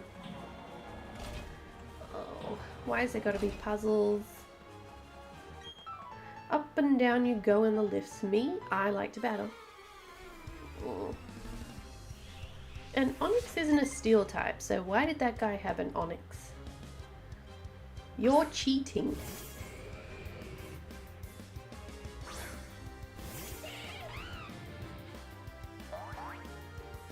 I need to make a new ball capsule design for Chiku. This is getting a little bit old now. I literally just put whatever we had on his ball capsule because I wanted to do the contest one time. A critical hit. They're not doing very much damage. They could use Earthquake and we'd be done.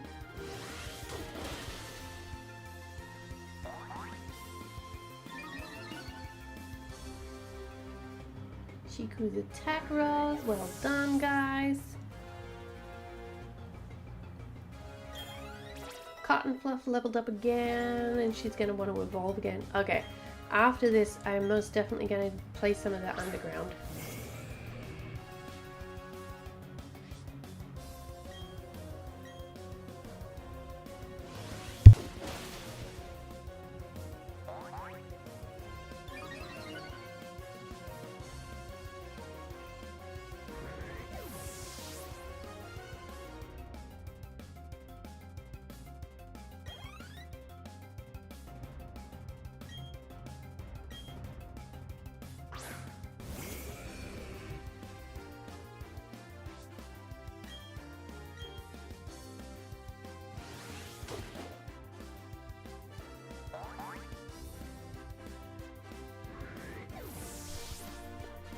In this case, Smash has become a global phenomenon. They're literally tournaments just for Smash and conventions just for it. Oh wow. I'm not surprised, it's an incredibly fun game. My sister was asking me not long ago, you know, should I get Pokken Tournament or should I get Super Smash Brothers? And I was just like, well, you know, Pokken is great. Pokken's a lot of fun, but it's no Smash Brothers, you know? Smash Brothers is just that game that has that something.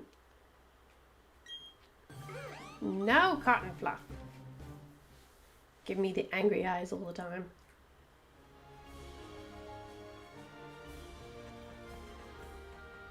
No, nothing up here. Okay. At least we're getting lots of XP. What are these ones? Come on. Okay, that one it is then. Oh my goodness. An ace has the knowledge and experience of battling at higher levels. I'll demonstrate what that means to a noob like you. When did they start using noob? The most recent game I got for my Switch was Mario Party Superstars. It's really fun. The online is actually good, unlike the online they added for the other. Oh, okay, that's cool. I've never played the Mario Parties, but I've watched plenty of people playing it online. I guess I haven't had enough friends to play it with. But if they add the online part, then it's probably worth getting.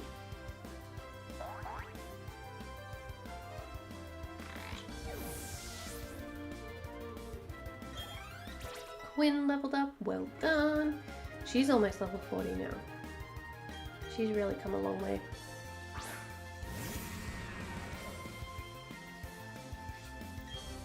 Steelix. Are they 2 times or 4 times effective to fighting?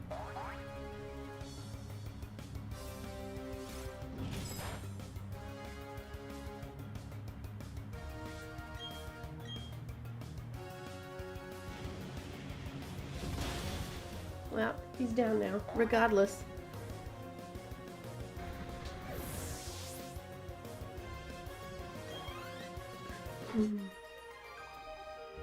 Caesar. Wow, I'm in the mood to sing a lullaby. Sorry, buddy. I'm on a mission to get to the Elite Four and beat the game. Look at this. Oh, we're on another side now. Oh. These sort of puzzles I'm not really all that fond of.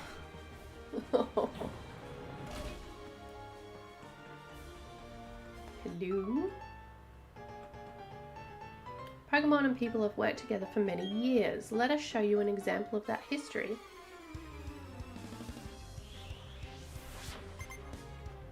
Worker Gerardo. I wonder who thinks up all these names. Like, do they literally just Google? I don't know. Because whenever I'm naming a Pokemon something nice, I'll search up like baby names or something. So I have a bunch of websites that I visited with, you know, sweet sounding baby names or tough baby names.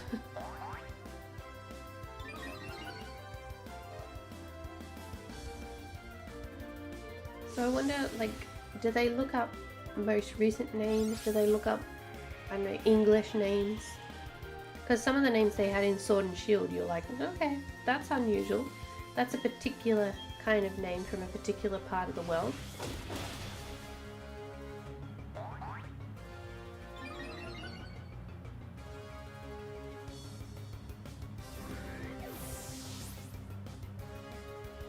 Also curious how they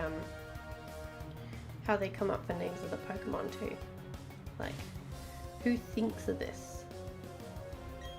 And then sometimes they have to think of a name for the English version and then the Japanese version too. Like Bulbasaur is Fushigi Dane. Of all the DLC for Smash Ultimate, I have Sakari. I bet Sakari is happy he can get rest now. The amount of stuff they put it in Smash Ultimate was crazy. Yeah, I think people are really happy with how much they put in there. Like, from what I've heard, people are, you know, they went above and beyond and they were like, yes, more, please. Spectacular loss, but it's still a loss. What do we got up this way? The issue with challenges like this is I'm never sure if I've actually beaten everyone or not. I don't always need like a straight coming out swinging with super heavy judo chops. Yeah, I don't always need like a straight path to the gym leader, but to know that I got all the trainers would be good. Yeah, I think I'll definitely put Super Smash Brothers on my to buy list at some point. To buy and probably to play. As long as they have good online stuff.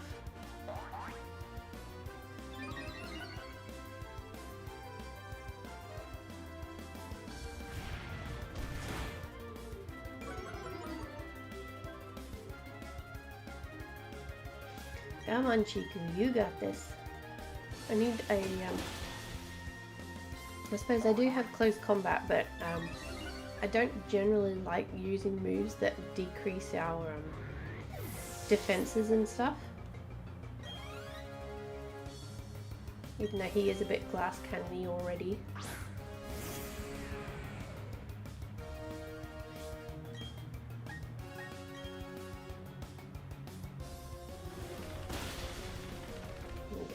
We can always use it on the last Pokemon.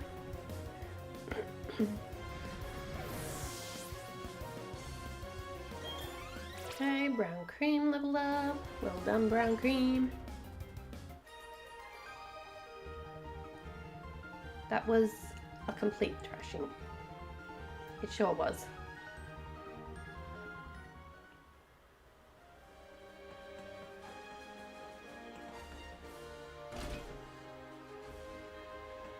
Okay, what does this do?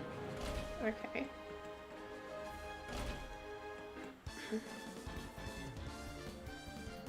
Focusing on only one type, you can really see the strengths and weaknesses of that Pokemon. Yeah.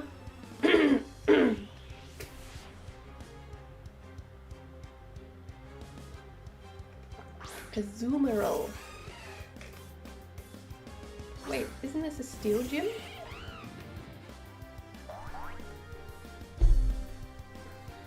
Azumarill isn't steel, is it? It's fairy and water, pretty sure. Why is she here?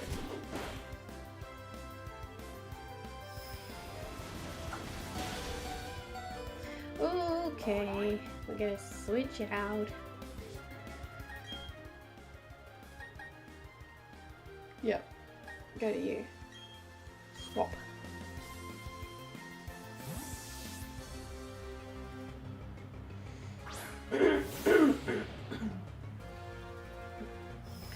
Also really like Mario Kart 8 Deluxe, but I hope we eventually get a Mario Kart 9 because Mario Kart 8 was released on Wii U. We need exclusive Mario Kart for the Switch. Yeah, I agree. Mario Kart is one of those things where it's just so fun to play against people. And, you know, they have the sound effects of the shells and everything, and it just brings you back to nostalgic moments in your life.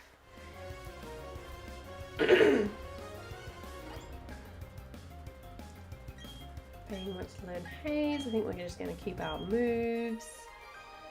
Brianna. That was really random having her here with an Azumarill. But what can you do? We'll heal up Chiku. There you go, Chiku. Here we go. Good stuff, good stuff. Oh, okay, this looks like a gym leadery kind of one. Wait, there was another level? Did I do all that? My sister had something with the Mario Kart where you kind of made the track with real cars or something, and they were racing the cars around their living room. I can't remember what that was exactly, whether that was a new game of it or something. This guy's not Rorik, is that? Or is that the first gym leader? Byron, whoops. Ah, that's Orberg's gym badge. I see, you've beaten my son. Oh, there you go. He was related. But that's no surprise. He still has much to learn. In place of my son, Rourke, I, Byron, will accept your challenge.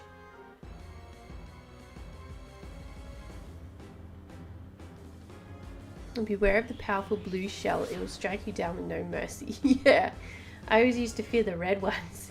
Because I was like, no! They hit no matter what.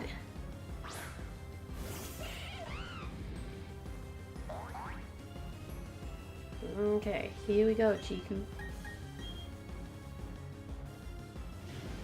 And boom. Could you burn it too? No? Okay. Oh, damn. Not Trick Room. Steelix will be going first now. Full restore. Grr.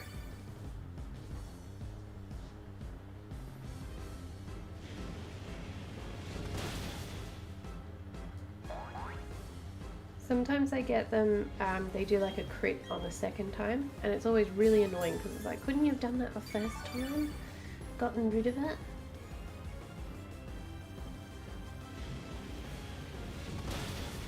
Boom. It's doing a little bit less each time, interestingly. Confuse, eh?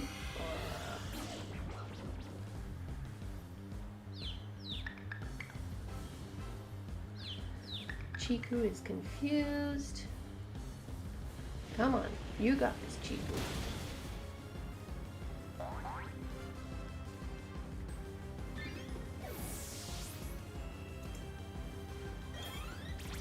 Cotton Fluff leveled up. That means we're gonna have to sit through that animation again.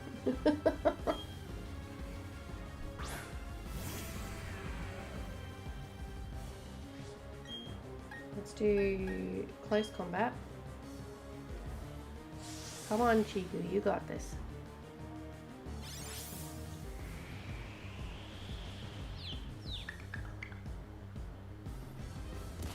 Oh.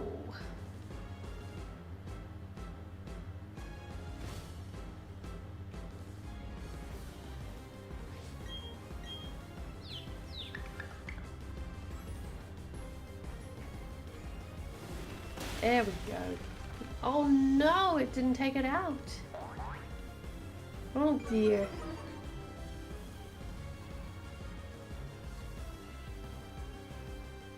Oh my goodness, when we get hit by that, like that's it, we're done. Come on, Chiku. Oh, thank goodness.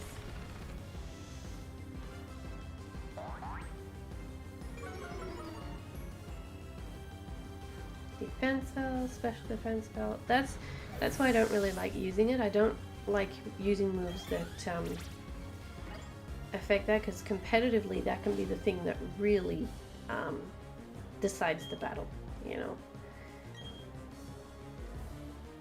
Here we go. What's this? My last one. This is where we didn't catch that. I feel like as more and more Pokemon are introduced, they're getting lazier. There is a Pokemon that is literally a set of car keys. That's Klefki, and I love Klefki. The Pokemon that really upset me was when they made the trash bag Pokemon. But yeah, I can understand why people don't like Klefki for numerous reasons, because it's a pain competitively, and that's the reason why I like it, because it really saved me a lot of battles competitively. But yeah, there are a few designs where you're kind of like, okay, that's alright. Some of the coloring I feel is a little bit like, what's that? There was that Druddigon, or whatever it is, that was in generation, I think it was 5. And it just looks like a kid's taken a crayon box and colored it in. I cannot stand that one. I just don't like looking at it, anything. So that one just sits in the box and I'm like, I never want to see you again. There are some of the colors in sort of Sword and Shield, which you sort of think, why did you choose like the imp ones? Now Grimmsnarl, that's a pretty cool looking Pokemon, but the pre-evolutions of that, they got the kind of fluoro pink imps.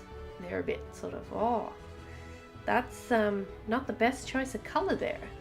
My sturdy Pokemon defeated. No, Drifloon, you're not allowed.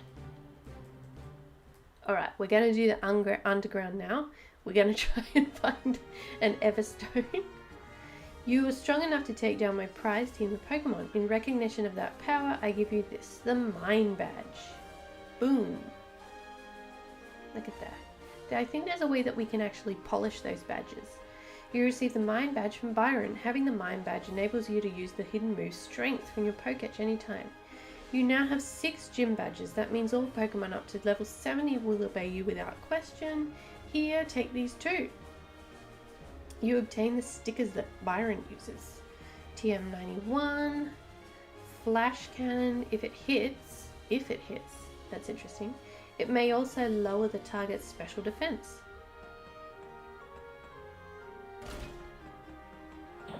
Where are we going? What are we doing? I hope I'm doing the right thing. Yep, okay, good. Just following these things blindly, really. Oh, thank goodness. I don't like the style of this gym. Lithium, you've beaten their gym leader. Good going. That makes it 6 gym badges. I tell you what, you're really turning into one fine trainer. If you were to say you're going to try to become the Pokemon champ, no one would laugh at you now. I'm in your corner, kiddo. There is a Pokemon oh, here's Barry. Hey, that's the Mind Badge. Good going. You're even tough enough to take a shot at becoming the Pokemon champion. Of course, I'm tougher, so that's not actually going to happen. Anyway, Elysium, come with me to the library. I'm surprised they didn't make me like hold his hand on the way there, like they did with Lily in the newer Sun and Moon games. I feel like they just got a bag of random things and just pick one. Then, like, this is our next Pokemon. Yeah, I feel like that too. The trash bag Pokemon and the ice cream ones, when they came out, I was like, seriously? A trash bag? So, I'm germophobic as well, so the trash bag one is just something that has sat in my Pokemon bank to make sure that I have the full Pokedex, and it's just kind of like, ugh. I didn't mind the cogs that they had, because that was kind of, it was almost like they looked at Magnemite line and sort of made it improved. Where are you, Barry? Oh, there you are. Elysium over here, this way. Okay, we are holding hands now. Okay. Oh, hello guys. Okay, couldn't they have just made us follow him? Okay, Gramps, I bought Elysium like I said. And now I'm out of here. Wait, bro. You gotta hear this too, I'm sure. Look at Barry's face. He's just got this blank sort of like, Okay, I get it. Yeah, you stay too. If I gotta stay for homework, you gotta stay too, buddy. Everyone's finally here. Listen up. You may have forgotten already, but I study the evolution of Pokemon. Didn't forget, bro. The more I study, the more mysteries appear and multiply. There are some Pokemon that evolve and others that don't. That makes them different from each other. Do immature ones evolve into ones that are more mature? If so, what do we make of the legendary Pokemon that don't evolve? Are we to assume that the legendary Pokemon of Sinnoh are complete as creatures? Well, yeah, because one's literally God in this universe. This is where you 3 come in. There is said to be a mysterious Pokemon in each of the 3 lakes of Sinnoh. If we can obtain data on them, it may shed some light on how the process of Pokemon evolution works. I need help from each one of you on this grand undertaking. Help me find these mysterious Pokemon. What are you saying? I don't get a Pokedex. And who was it that bolted from the lab before I had a chance to give them one?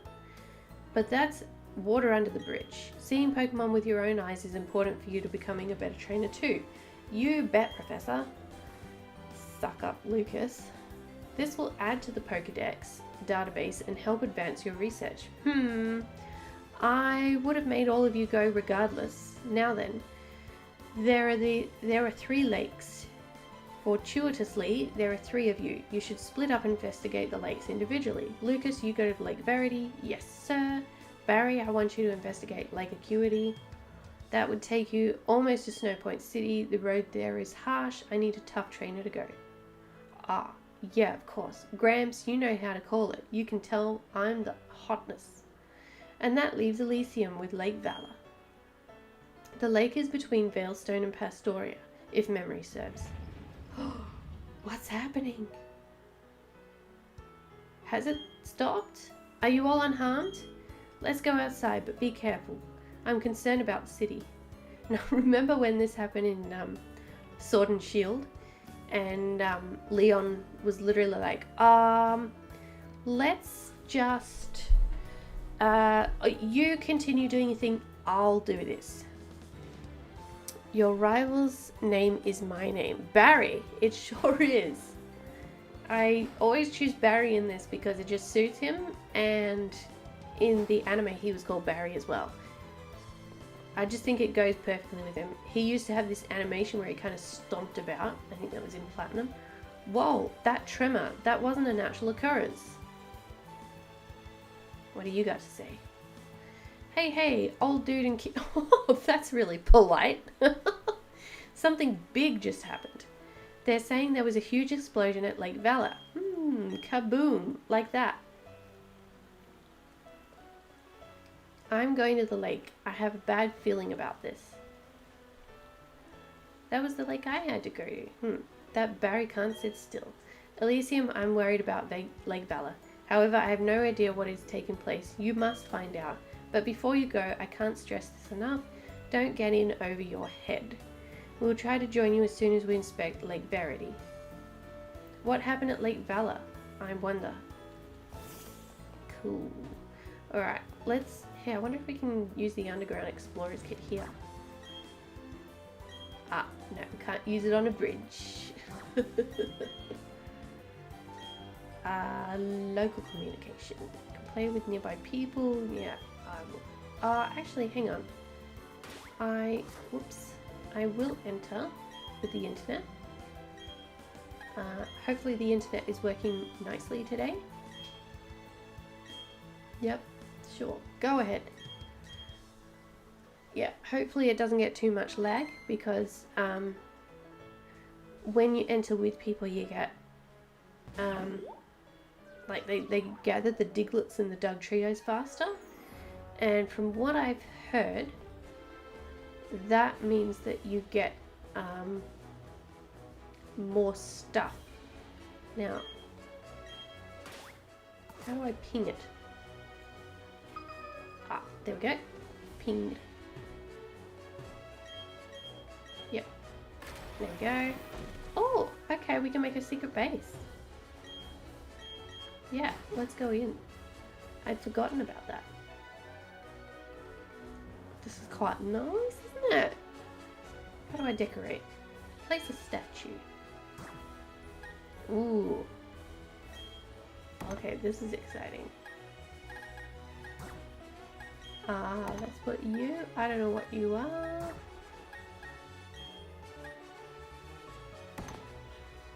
Alright, that'll do. What are these? What do I have to do? I have no idea. Think anything can get over our heads when they're too big, lol.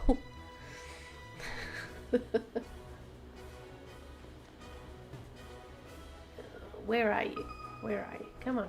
There's a shiny somewhere. Shiny spot on the wall. You know, those little... Well, there you are. Hello. Let's go. Alright, we are after... ooh! An Everstone. Give me an Everstone.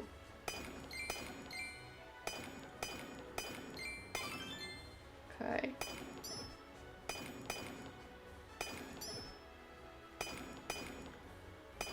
Come on, give me something.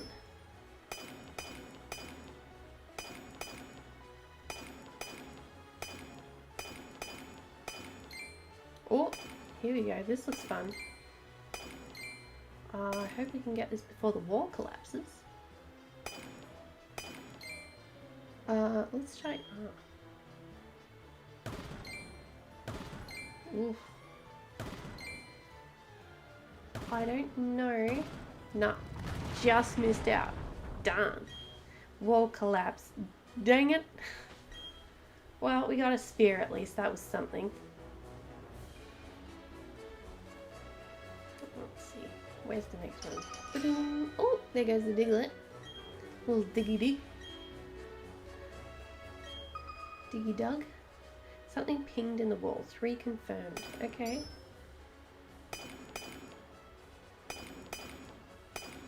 Come on. I know you're out here. Got 1.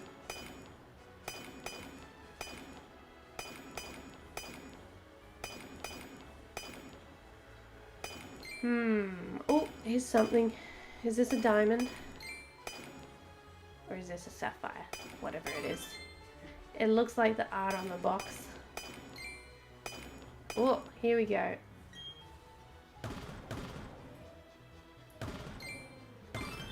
Boom, gotcha.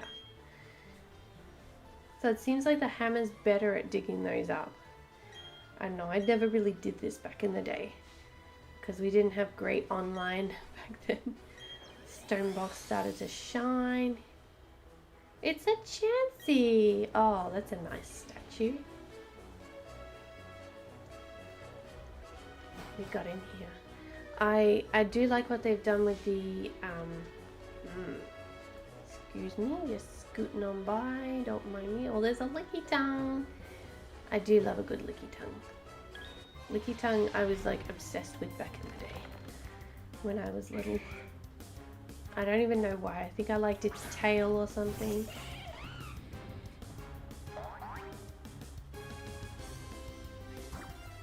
Alright, let's get away from you.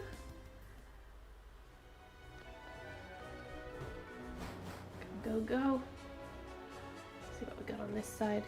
Oh, we got a few along here. There's one. Come on, give me an Everstone. 3 confirmed.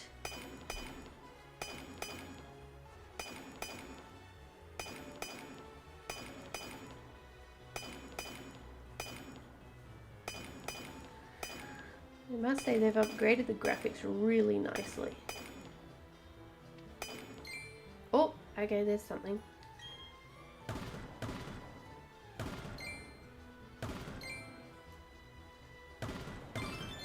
Okay, we got something at least. Come on, where are you? I know that you're somewhere. What is that? Okay.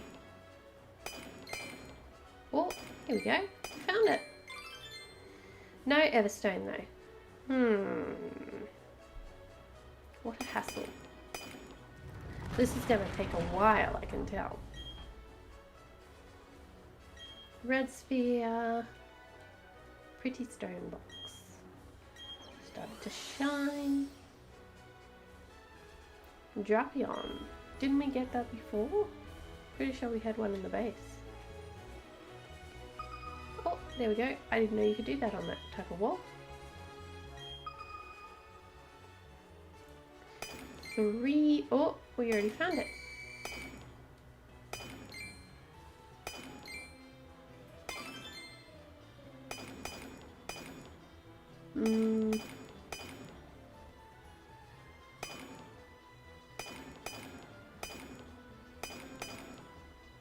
Come on, Everstone. I know you're around here somewhere.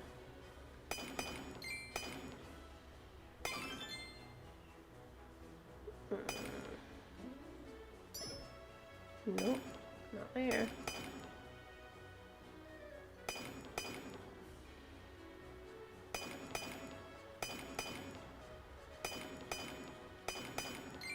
Oh, there you are. Not what I wanted, but you're something. There we go. Nice, have a nice chill mini game. Yeah, I agree.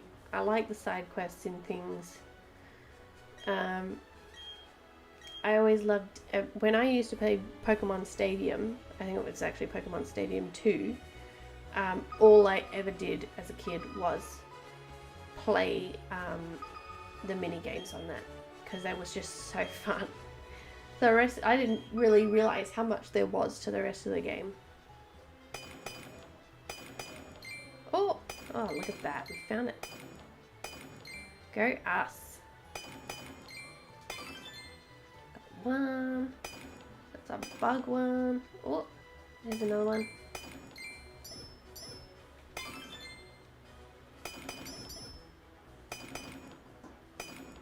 Come on, I know you're out there.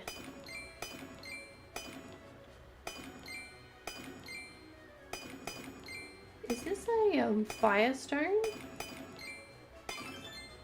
Yeah, I think it is. Very nice. Firestone, very pretty. Gorgeous stone blocks. I'm not really sure what all these statues do. I know that, oh, I got a shiny Heracross statue. Woohoo. So with the green one shiny then? But yeah, I know that they have something to do with the special Pokemon that appear in the rooms. But what? Couldn't tell you. Ooh, what is this? Yeah, I'll dig that. Come on, give me an Everstone. Is this like one where someone's actually put something in here? Or is this...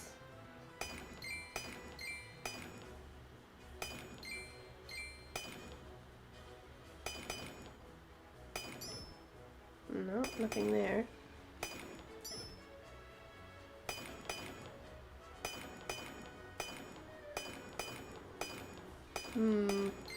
Oh, there we go. There's something. That's a shard.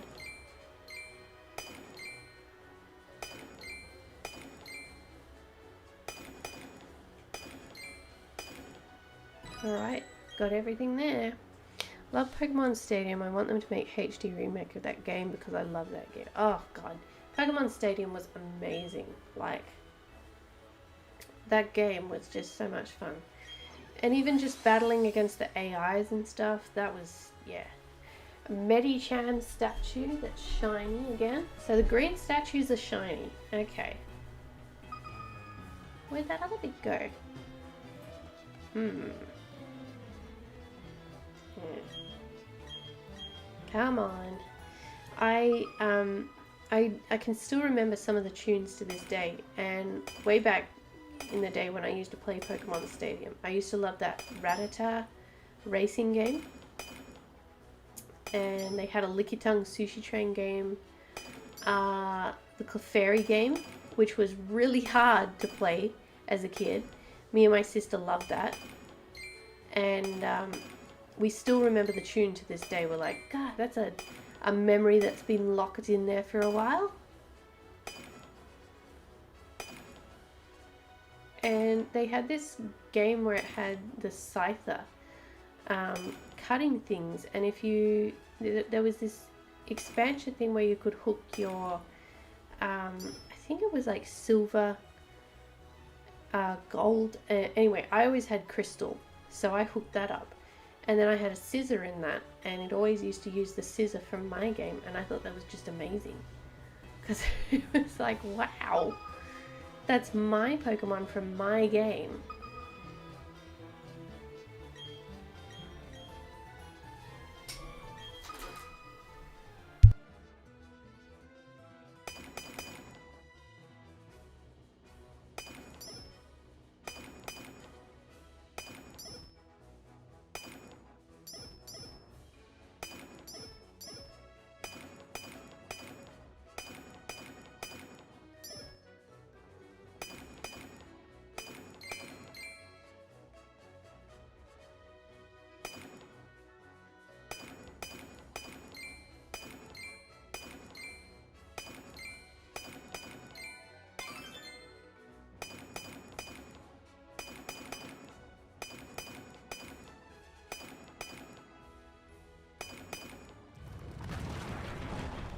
Another one that I remember them making was with the Black and White games. They had the online dream thing. That was a lot of fun, actually. The only thing is that it was kind of poorly implemented. Like, it had this 24-hour timer, and you could only play it an hour a day, which, fair enough. An hour a day, okay. But the 24-hour timer was so precise on this that it would go right down to the second. And so you couldn't get in until like the second that it had counted down.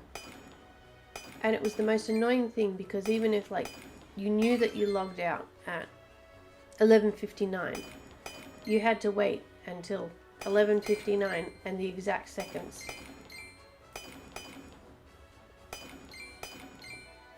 Come on, where are all the stones? I don't want these gems, I want stones. Specifically Everstones. Oh, okay, we got this.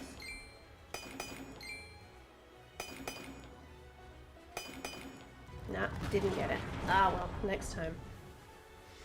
I remember with Pokemon Stadium, however, the battling that they did, that was a lot of fun. And you could pick kind of what the teams were that you were against. And I used to pick like the Entei and the Raikou, and I was like, wow, one day I'm going to have one of these for real. Because back then as a little kid, you sort of think that's like the ultimate goal. That's going to be the ultimate thing that I can do. Hello, I'm Tina. What I'd give to find a gorgeous stone box. Hey, you, get back here. Can I talk to you? Oh, I can't even interact with them. What do you say? Do you have any treasures? I'll trade you some spheres for them. Give me treasures. What do you got? Oval stone.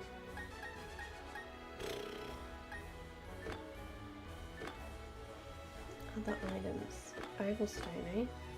What? So I need to give him... Oh, that's what I'll receive. Oh, okay. Okay, no, I'm good for that. Black and White succeeded very well because that was the only game to get a sequel with Black and White too. Yeah, Black and White was pretty good. There were certain things I didn't like about it, but yeah, overall pretty solid games. I didn't like how like the second one sort of tried to hammer in the same idea without... Ooh, what do we got here? Bug bars! Oh, that's a good one. How they kind of tried to keep going with the same plot partly as the first one, because by that point they'd moved on and they could have continued the story in a different way. I really liked N though. I actually have a little N figure on the wall or on my little bookshelf there. He was a very interesting character and I'd like to see more of N. And canonically, I think it was Reshiram that he went with. But yeah, I have a little N figure up there with a Reshiram, which is very nice. I know a lot of people were like, had a crush on N, which I thought was kind of funny. But I was really interested in that if he actually was a Zoroark or not. Because there was this whole thing where it's like, is he, isn't he, I don't know. They kind of hinted at it in the game. But yeah, they didn't sort of go anywhere with it. But then again, that little bit of mystery is kind of nice because it keeps you thinking, was he? Oh, hello buddy, who are you? So why can't we interact with these people? Really enjoy Pokemon X and Y. If I can get 3DS, I want to replay X and Y. Yeah, same here. I loved X and Y. Yes, it was a little bit barren at the end, but I think that I know I'm not going to be like one of those people that harps on. In defense of Game Freak, they did make all the models 3D, so that was an amazing feat. But yeah, it was barren at the end, so.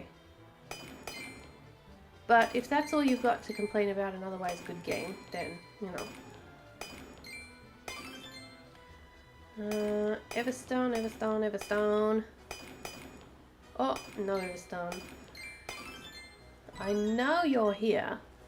Somewhere. I was waiting for them to make a Pokemon Z after X and Y, but it never happened. So I was really disappointed in that because the series, the anime series, actually expanded on it quite well. What they did with that was really interesting. And then, oh, there's a Lucario statue, very nice. When they sort of did the plot in the Pokemon series of X, Y, and Z, I was getting really excited thinking, okay, this is interesting with the cell pieces of Zygarde and everything. And then they just popped it in Sun and Moon. X and Y gave you Froakie. Yeah, Froakie's great. I still have on one of my cartridges a Greninja, which I've got to breed over and over until I get a shiny of that. Because there's a few Pokemon I have yet to get shinies of. That I don't get shinies of everything, but when I like a shiny of something, because Greninja's shiny is black, like a ninja. It's very nice, very snazzy. Come on. Oh. Sometimes the controller's not great for getting the exact spot you want. But yeah, Froakie was very cute. I really loved Fennekin because my favourite animal is a fox. Croagunk. But I loved Fennekin's middle evolution. Was it Braixen? I think it was Braixen. And she actually, well, I say she because she looked rather feminine. I loved using her in contests. Because I bred one for contests specifically and called her Trixie. Because I thought she looked like a nice little witch or something. Greninja made it into Smash and Incineroar from Sun and Moon too. Yeah, Greninja was actually fun to play.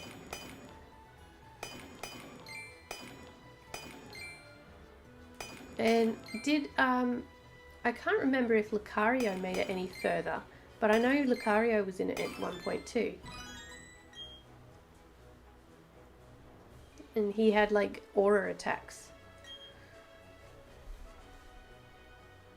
A pretty stone box. What do we got? I missed. That's a weird statue. Such a weird position.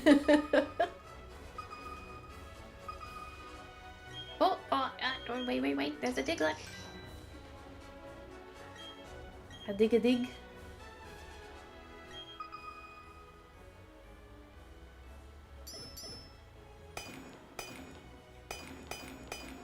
Come on. Surely there's going to be an Everstone out here somewhere.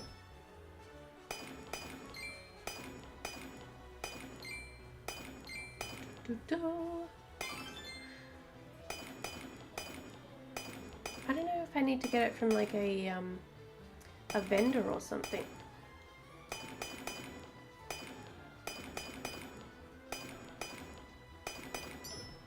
No. Oh, there you are.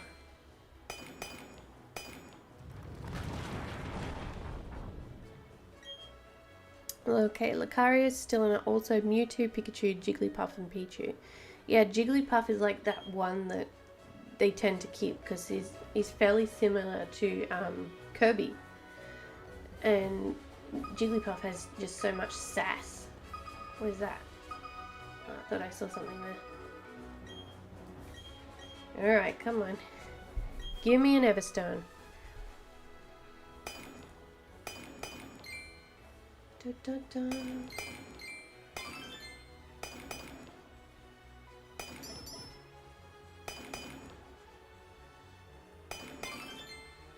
Another one. That's a sphere, I think.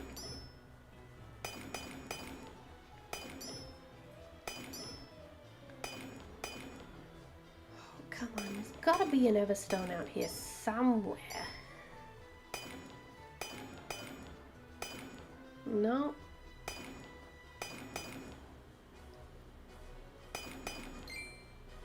Well, there's something.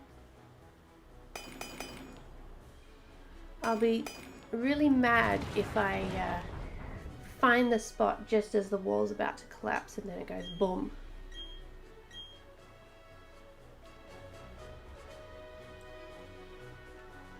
Loved in the cartoon Jigglypuff putting people to sleep and drawing on their faces, yeah.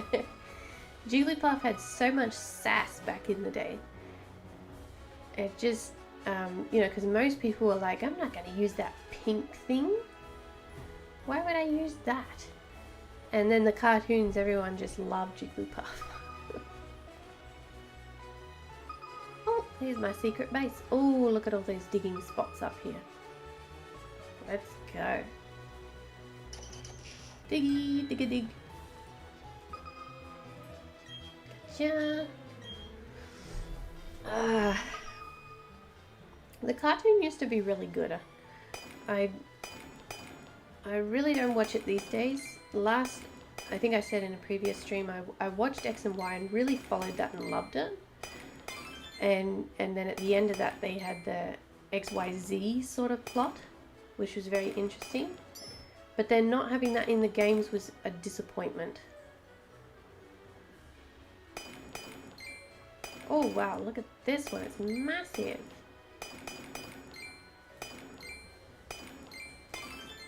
That's you. Everything was dug up.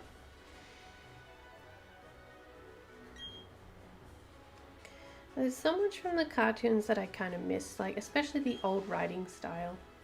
Like they really had a plot of where they were going, and these days it just feels like they keep Ash 10 years old, just forever.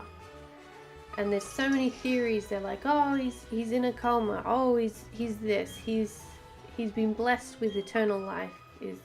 It's different universes, and it just, I kind of want to see him grow and develop a bit, like not like they did in Digimon, because they sort of grew them up very quickly.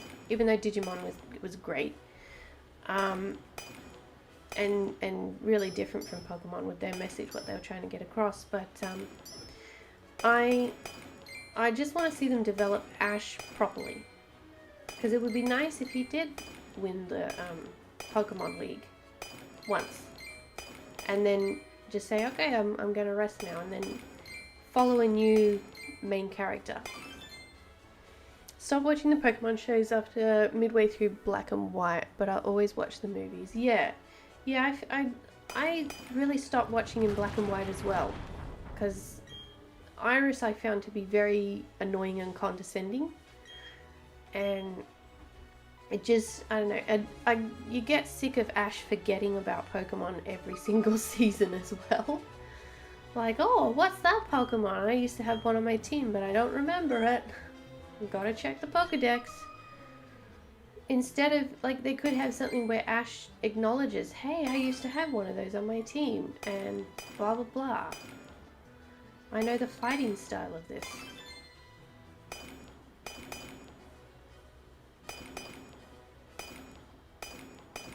And then with Sun and Moon, they had them go to school and stuff, and it was like, alright, that's a bit... eh.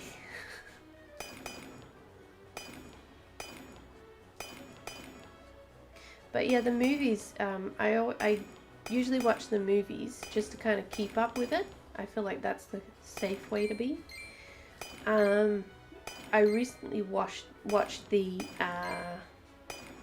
what is it, oh, what's that recent one, the Jungle one. That was quite interesting. It was good, but not amazing, but it was good, because it was on Netflix, and I thought, why not?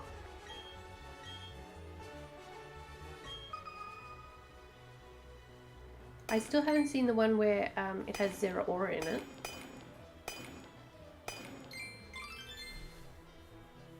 I remember being, when that event came out, we actually had issues with getting the little code cards for your game, so that you could redeem the Pokemon and get it in your game. And Zeraora, like, I couldn't find it anywhere. EB Games hadn't gotten stock, and I kept asking, and I went to different shops, and they said, oh look, we just haven't gotten any. So I had to actually call up the Nintendo helpline, and they had like the best hold music. It was Mario music. So I was put on hold, but I was like, this is amazing. I just want to be on hold forever.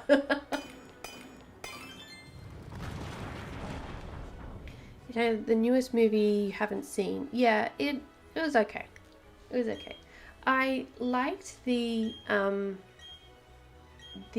Diamond and Pearl movies, just because of the way that they added so much to the universe with it. Like, the plots weren't amazing, but you know, it added enough to the universe to keep you satisfied outside of the games, and it made you watch them go, oh, that's really interesting. Because I think back in this time, we just really wanted to find out as much as we could about these Pokemon. It was something where it was like, not only did you research in the games, but outside the games too.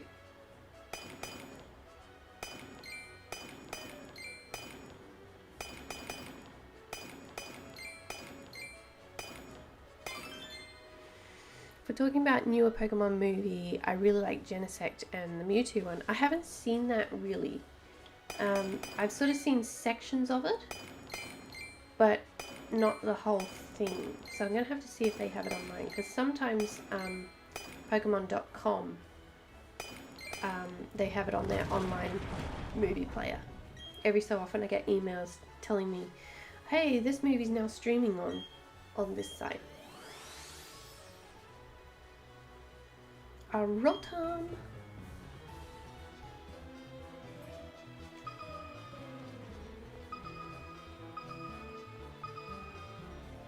Running along, pinging the little radar. Come on. Alright, we'll go through that room then. I thought the Pokemon movie where it had, what was that one? Oh, hello Combee, I've already found you. Got a nice one of you on my game now. Hey, they have a Skuntank.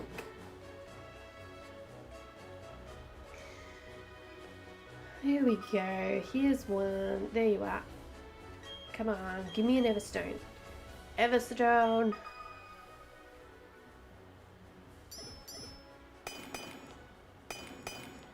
So I've gotten one of the weather rocks, so I know that for sure you can find them. Come on, where are you? There's one.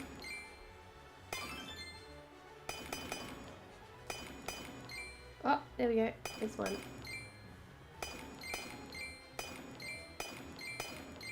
Oops. Oh, well, we found the next one, didn't we?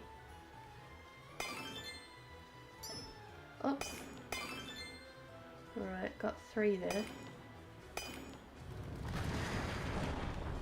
I really love the first movie. I remember back when it first came out, people were saying like, oh, you know, it's just like a really long episode of Pokemon. It's not even that good, blah, blah, blah. But I remember going and seeing it and just having a ball. Loving it. Steelix statue, woohoo. And I remember being like, as a kid, it was, when you hear it's going to be a really long Pokemon episode, you're like, but that's awesome. Why wouldn't you like that? Ooh, Dugtrio, Dougie Doug. Ooh, there you are. Another Pokemon movie I really enjoyed was The Rise of Darkrai, because it was Pokemon version of Beauty and the Beast, and Beauty and the Beast is just my favorite movie of all time. Oh yeah. That I really enjoyed that one too. It was really interesting, and it really like, it was the thing that really made me so like, I want to get Darkrai. I really love Darkrai, and I feel sorry for him because he doesn't even mean to cause these nightmares. It's just what he is. And you know, he didn't choose the ability. You know. But yeah, that was a good movie, I admit to that. And Beauty and the Beast, as for that is an extraordinary movie, down to the art style and the music. And they actually have Beauty and the Beast locked away in a vault, preserved, so that if mankind ever falls and is eliminated from everything, mankind ceases to exist, that a record and what we have achieved in making Beauty and the Beast will always be preserved for anyone in the future to find, whether it's people, whether it's aliens, whether it's future life forms. It is such a gorgeous movie. The color choice, the music.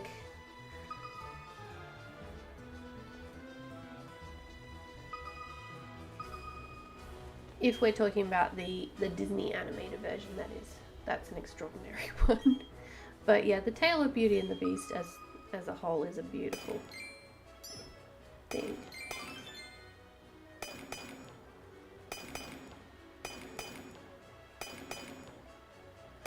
And the voice of Belle was so nice as well. Her singing. I need to go watch Beauty and the Beast after this now. I love that moment at the end when he turns back into his human form, and that whole scene is just exquisite.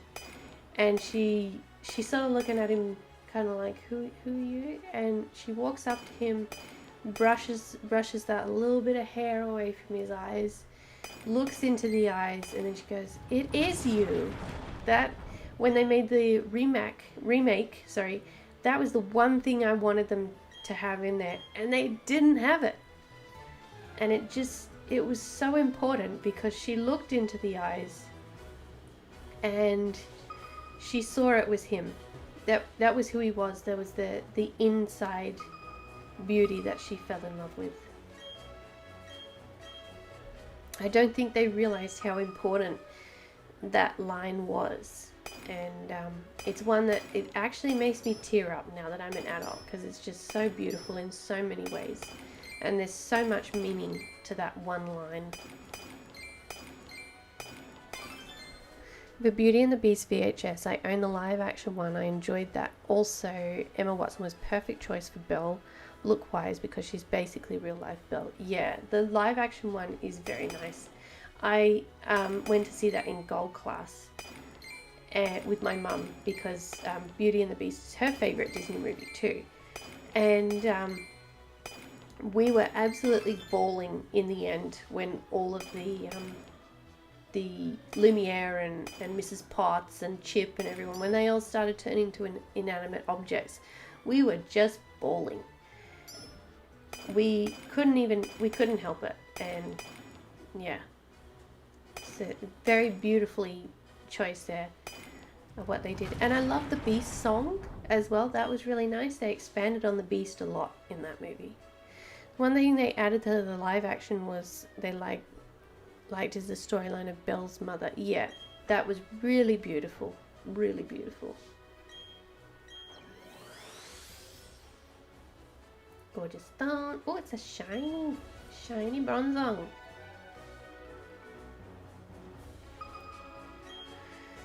Oh my goodness, still no Everstones yet, but this is quite fun. I like running around doing this. I just wish we could interact with people a bit better down here.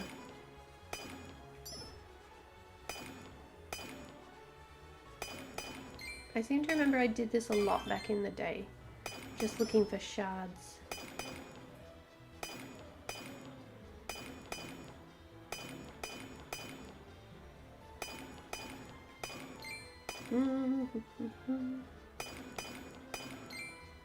Oh, what is this? This is a dragon box.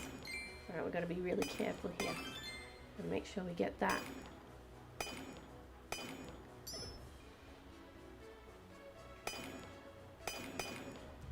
Nope, nothing this time.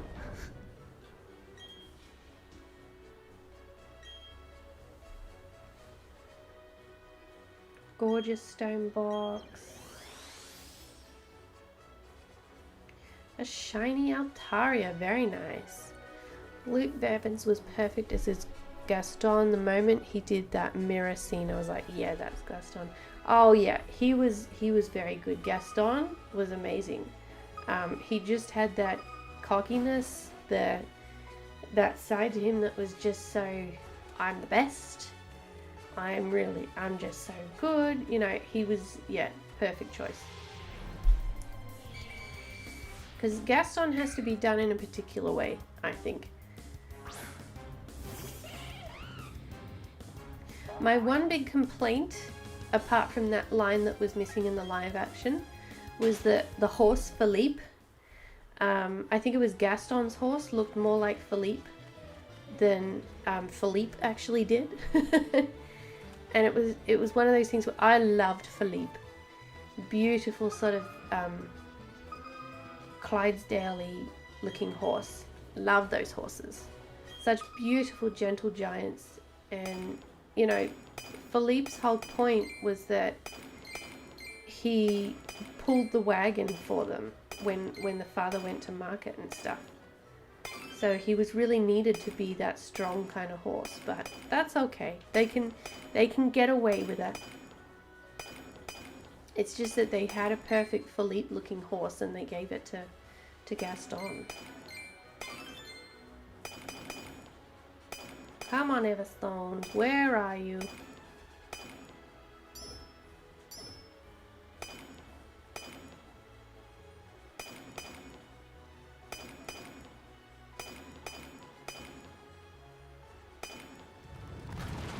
Do you know they're making a Disney Plus show about Gaston and LeFou from the live action? Oh, that's pretty fun. I have a continuous Disney Plus subscription, so that's really good to know. They had pretty good chemistry between those two, so hopefully they utilize it well. Oh, look at that, a Garchomp statue.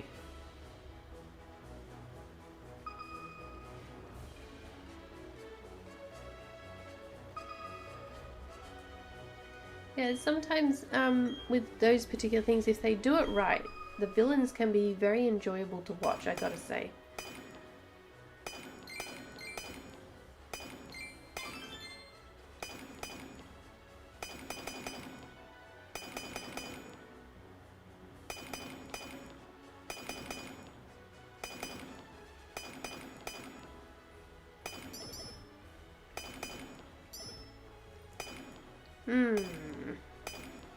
No Everstones so far. No Everstones.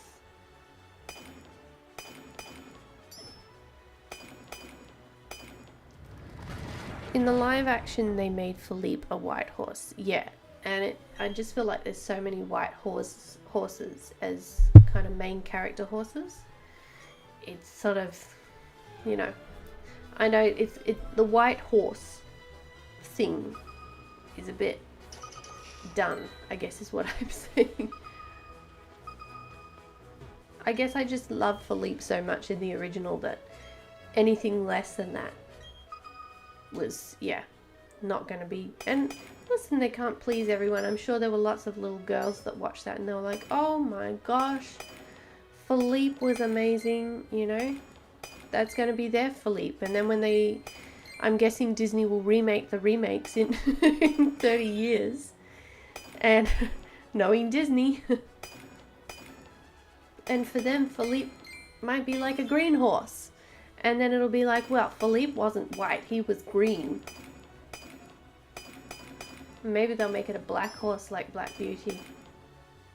Every so often I watch that scene from the ending of Black Beauty, just for a nice little cry. With Joe. If I ever had a horse, I would name it Philippe. Yeah, Philippe's just a really nice name.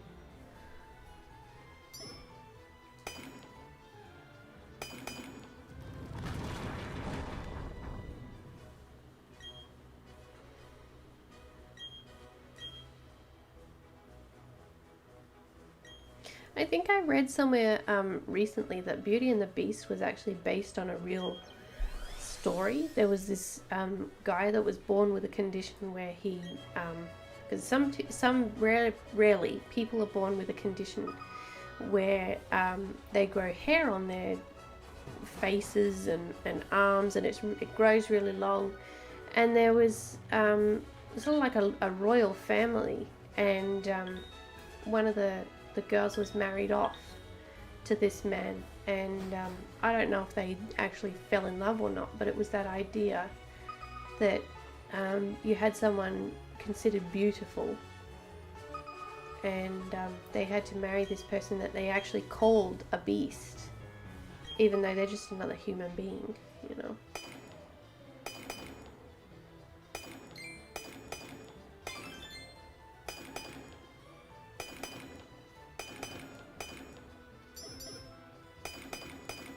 Oh, here we go, another box.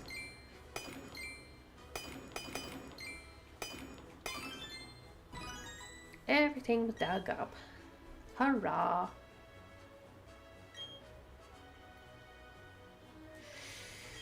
pretty stone box. Well, on the plus side, by doing all this, we've got a lot of statues now. And a lot of shiny ones. I'm not exactly sure what the shiny ones do, but maybe increase your chance of shiny of those Pokemon down here. Dig-a-dig. Gotcha. I'm Beauty and the Beast. My second favourite Disney movie is Lilo and Stitch. Oh, absolute classic. Fantastic choice. They're apparently going to make a live action version of it. I'm concerned what Stitch will look like. Yeah, I've heard that too. And I'm concerned as well. Because Stitch is kind of one of those things where they have to be careful because Stitch is one of their main money makers. Both with young and old people. Or young and older, I should say. Stitch is something where people buy the merchandise like mad. Whether it's tops, toys, figures, Christmas decorations, posters, whatever. People love Stitch.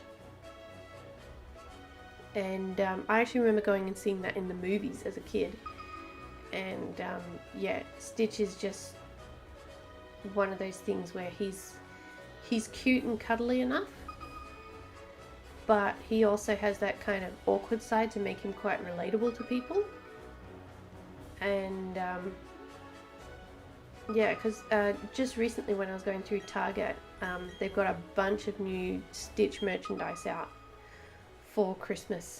Just in time for Christmas. And they've got big ones and small ones. Every so often they have the tops. EB Games has a lot of Stitch stuff as well. When I was little, I used to really wish that we could have aliens, you know, come here like Stitch. I thought Stitch was just the best.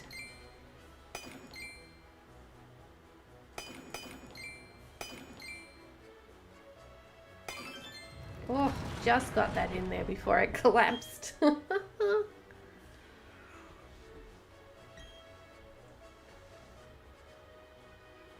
Pretty box.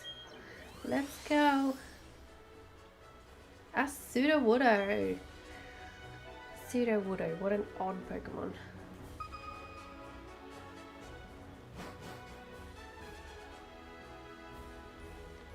Oh, go back. Excuse me, buddy. No, thank you. Don't want to burst you.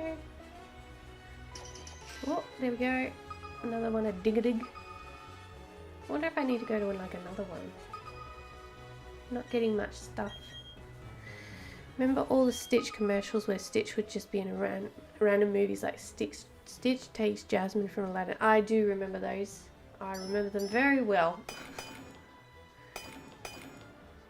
They did some fantastic advertising with Stitch. Very, very clever marketing.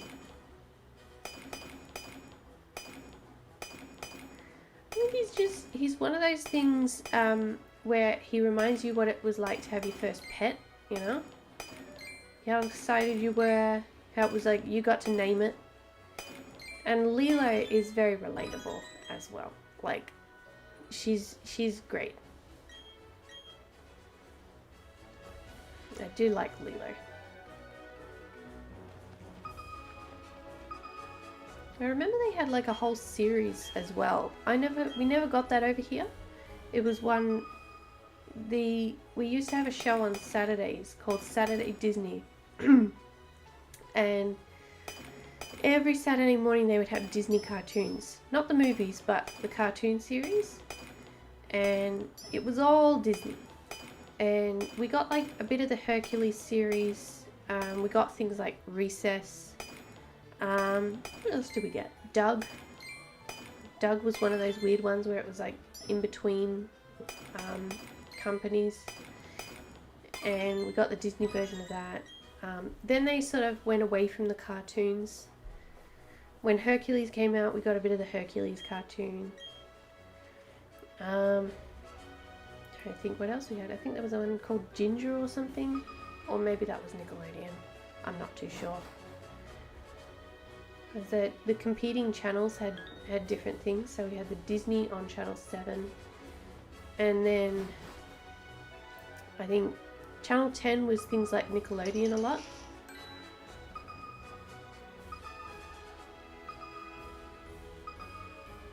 Come on, give me that Everstone.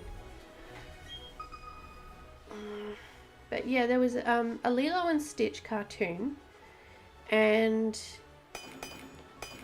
I think they were like collecting, because he was, what was it, 656 I think was his number, and then it was like a clever idea really, what happened to all the other experiments. So very good idea.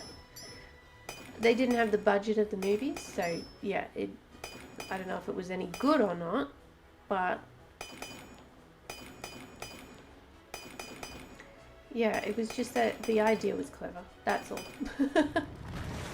The Lilo and Stitch show is on Disney Plus. I would watch it every morning. School, it would come on 5 a.m. before I had to get up to get ready for school. I could sing you the Lilo and Stitch show theme song. That's great. So was it good? Did you like it? What did you think of it?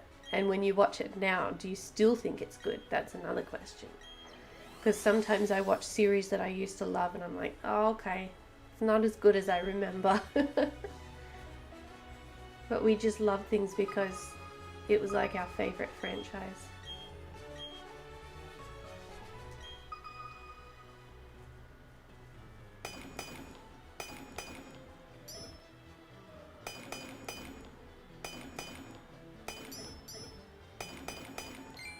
Oh, what's this? Ah, it was an eye looking out at me. It's like, hello. That was a little bit freaky, actually.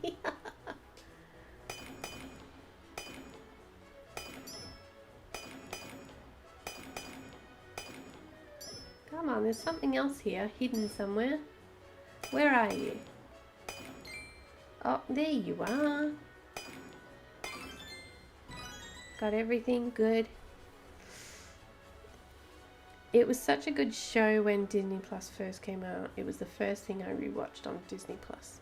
Okay, I might have to give it a little look at. There's a couple of things that are Disney, and I haven't been able to find them on Disney Plus. I really wanted to see that movie Enchanted, and there's like some licensing issues with that, so they haven't been able to put that on. And there's a couple of new things. I think there was one called Owl something. Maybe Owl Academy? I'm not quite sure. But they're just non-existent on there. I know they're making a second Enchanted, and that's going straight to Disney Plus, so they've really locked in the contract on that.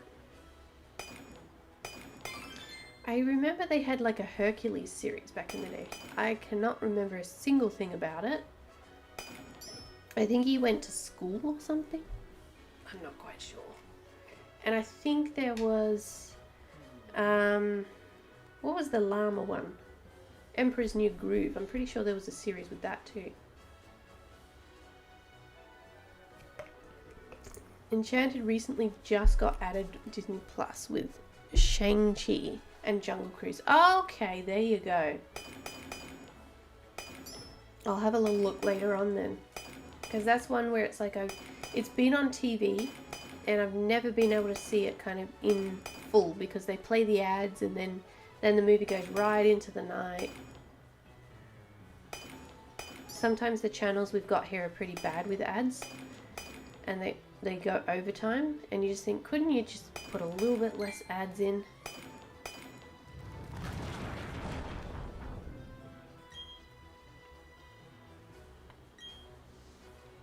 Emperor's New School they're talking about. Yeah, that's probably it. I didn't really like Emperor's New Groove, I've got to say. I think by the time I actually finally saw it, I don't know. It didn't have that nostalgia for me. I didn't really find it very funny. Oh, what do we got here? We got a fossil! Woohoo! Now if you could just give me a stone as well, that'd be great. One Everstone, please.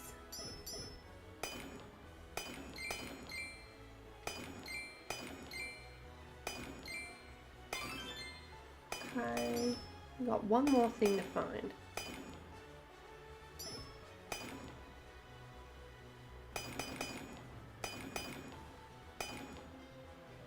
I think we're not going to find the Everstone in this batch. Ugh. Gotta keep searching. Ah, there you are. There you go. Yeah, there's quite a lot of things that we just didn't get over here with Disney. A lot of the series, they'd sort of play it for a little bit, and I think we get things a lot sort of behind the rest of the world. So if they played it for a little bit and it didn't get the ratings, then they wouldn't continue playing it.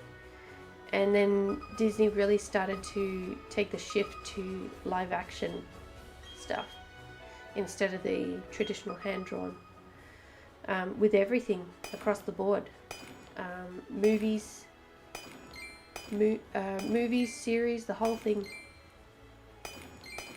When it wasn't really about the hand-drawn, it's not really about the hand-drawn sort of stuff. It's about the fact that they needed good plots for things, you know?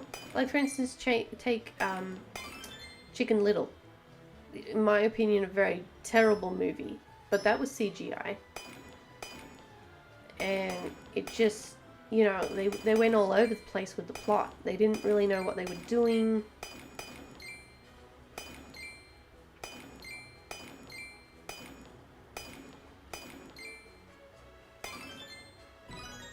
Everything's dug up.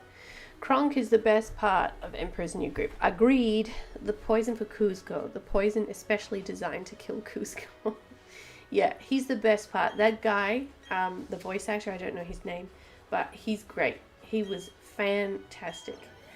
There were scenes like, I did laugh at the, I thought the scene was quite humorous where he was cooking in the kitchen and it had the Emperor and so Kuzco and Yzma, and they kept kind of going in and out of the flipping door. Like, that was very funny.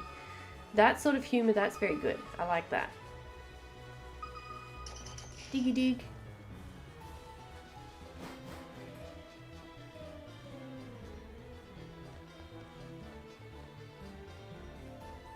Got a Lucas over there. Oh, there's no exit here. Whoops. So we'll go out this way then. No, leave me alone, Geodude.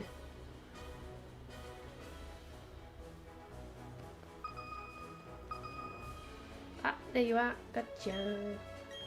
Wall is bulging slightly.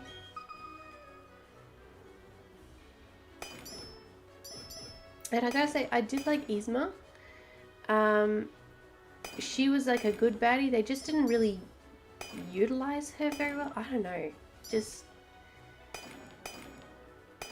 like every movie, even a bad movie, will have its good points to it. You know, it's good characters, whatever. But yeah, she was really interesting, and I don't know. I would have liked to have seen a bit more of her or something. But it's the movie itself had a lot of production issues. It was originally going to be sort of like a swap movie. So he was going to meet someone that looked like him, and they were going to swap their swap their lives for a couple of days. And like, it was going to be this whole thing where the king lived as a commoner. You know, the story's been done a bunch of times, but then at some point during production, they just changed it, and most people involved, even David Spade, said, you know, it just, I liked it then, and then it was just, I'd already committed to it at that point, so I kind of had to stick with it. Where Kronk was making his spinach puffs, okay.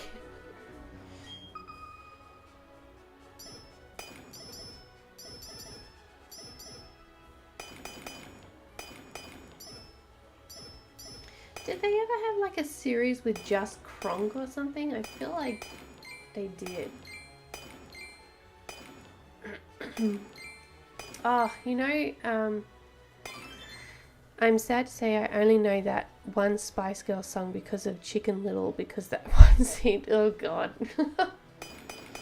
Yeah, I'm trying to erase the fact that I actually sat through Chicken Little, and only because it was on Disney Plus, and I was like, okay, this movie gets a lot of bad rap, so I'm gonna sit through it and actually watch it and see why it's so bad.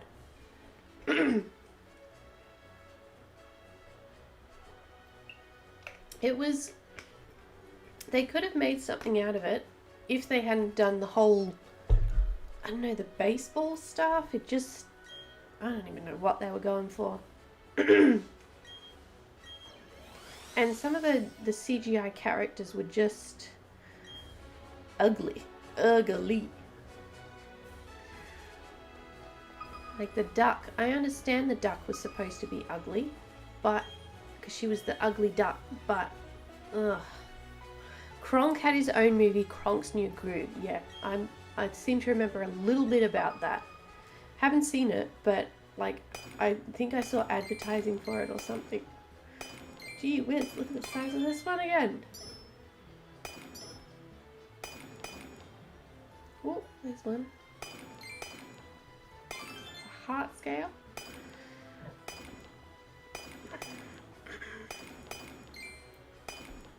Oh, I was right on the money with these ones. Everything was dug up. We're gonna have all these spheres and no Everstones.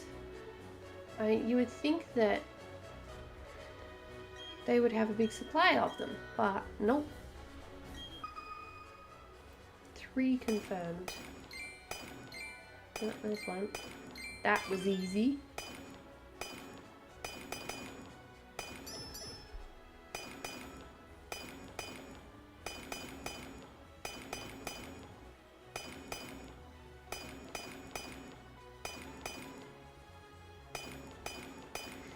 Did I like the Goofy movies? I haven't really seen, oh, what's this? What is this? Why is there a hammer? Who is this? Is this another person?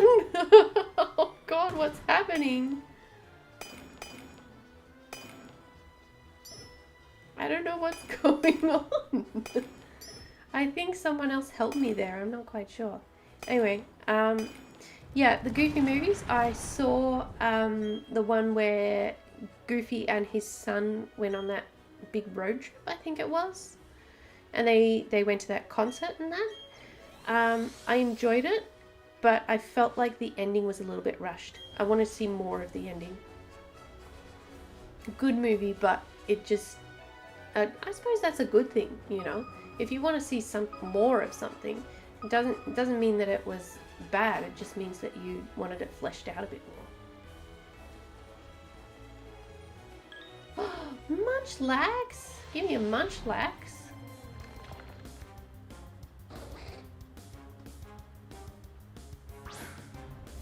Munchlax was one that you used to have to find from the trees.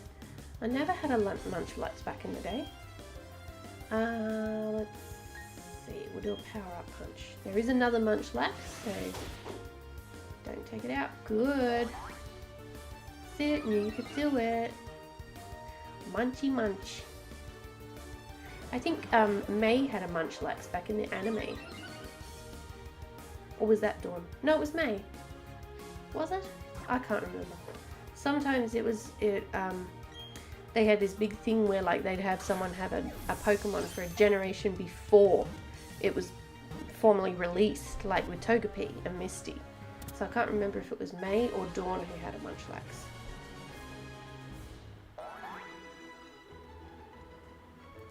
That was Goofy movie, and the second one is extremely Goofy movie. Okay, it's about Max going to college. Right. Well, I'll have to look that up on Disney Plus. There's a lot that I just haven't really discovered on Disney Plus. Oh, his little sprite sleeping. It wolfs down its weight in food once a day, swallowing it whole with almost no chewing. Wow. Nah, we'll leave his name. I'll think of a name for him later. Look at all the Munchlax.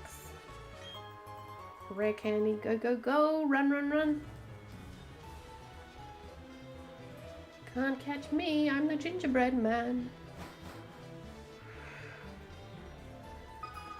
I feel like there's a lot that we just didn't get over here in terms of Disney movies. Ooh, diggy dig. Something good may happen underground. 2 confirmed. What is this? Okay.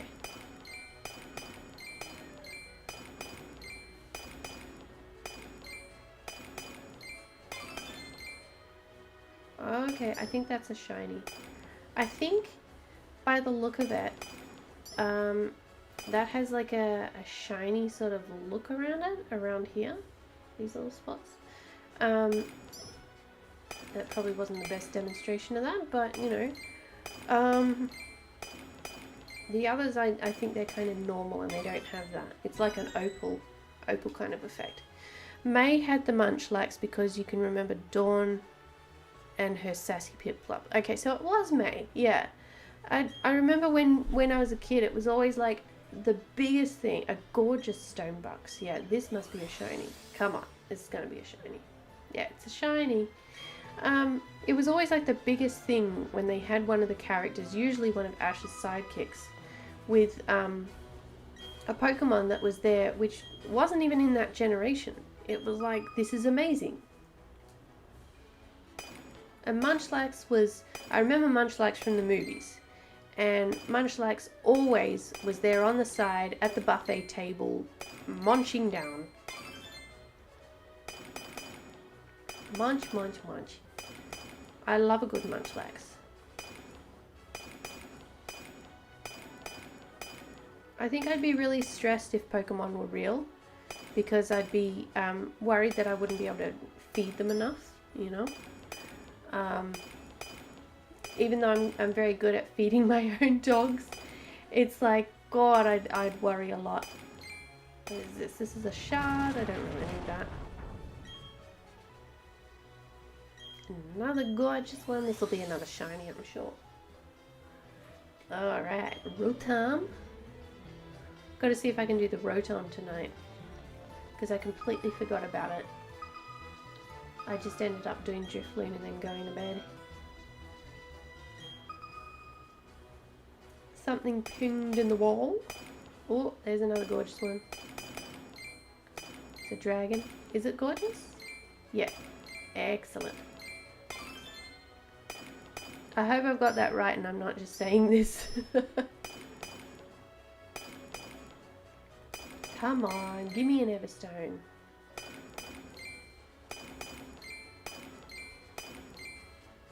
Maybe I'll have to trade with someone online. I have to go to the forums, look around.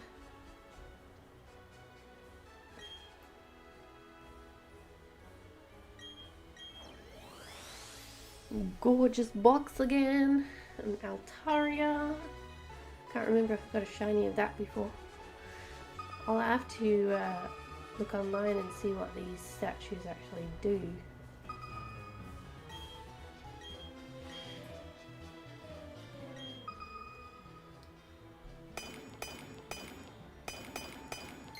Oh, there's something interesting. There's another box. I feel like the boxes might spawn a little bit more when don't believe people in this world have good judgment. They think 10-year-olds have good age to explore the world by yourself. True that. True that. They seem to have like free universal health care.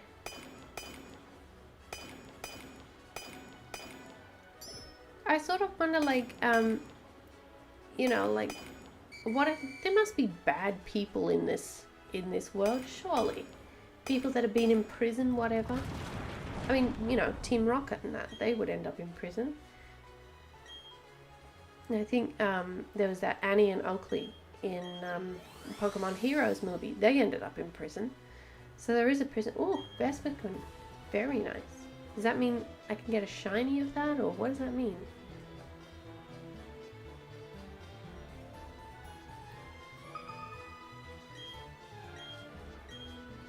digging into it. I remember when I was around 10 or 11, I really wanted to go on a Pokemon journey. And I was so into Pokemon, I thought I'd be allowed to. Even though Pokemon weren't real, just the idea of traveling around by oneself. And so I packed these bags full of a bunch of nothing really useful, let's say. And then my mum was furious at me. She was like, how dare you, you can't do that. As a kid, I was like, what's the big issue? But yeah, she like followed me down the end of the street and she's like, you're not allowed to go.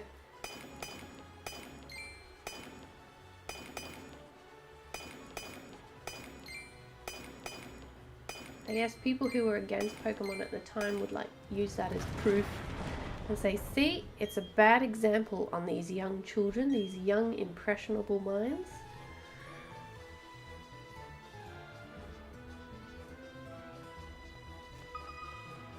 I'll go see if I can get into this big area here.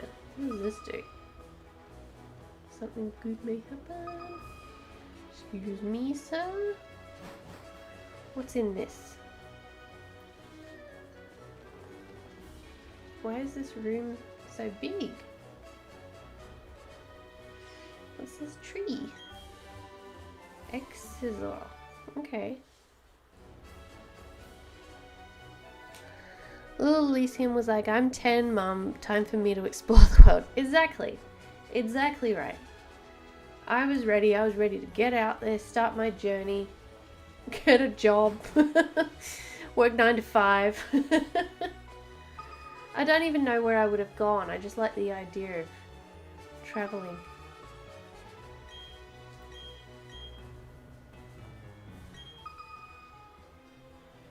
I remember because we used to go on car rides a lot, so I'd look at kind of riverbanks and stuff and be like, I could camp there. That'd be a good spot. We went camping quite a lot. It's kind of, so it's sort of the thing that Aussies tend to do when Christmas holidays come around and spring holidays. Spring's a little bit colder, but Christmas, it's people are like, let's go camping because it's bloody hot. And you just sleep in a tent anyway. It's sometimes for some people it's cooler than sleeping in the house. And yeah, we always used to go camping, so I was like, it'll be no big deal for me. I know what I'm doing.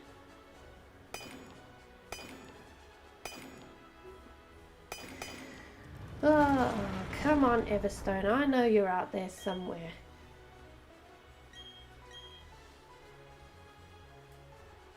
A fairy one. What are we gonna get? A Togekiss.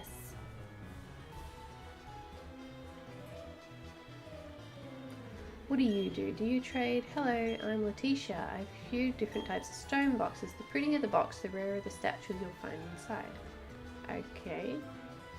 Does anyone actually do trading with you? Any large spheres? Let's have a look. What do you got? Sturdy pedestal.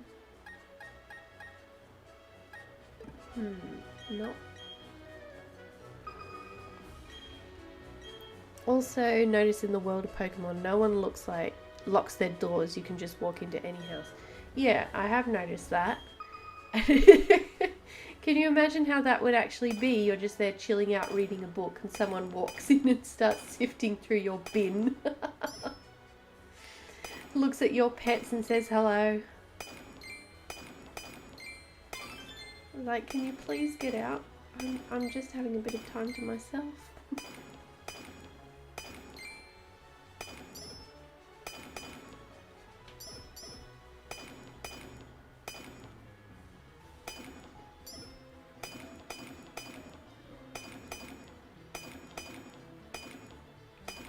Come on, you gotta be somewhere around here. Oh, there's a box. I don't think I've got enough thingos though to get it.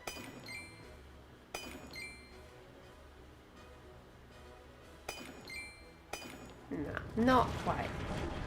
Almost. Yeah, it's one thing I like in video games, testing how far that you can actually go with things. Whether you can walk into people's houses, talk to them randomly.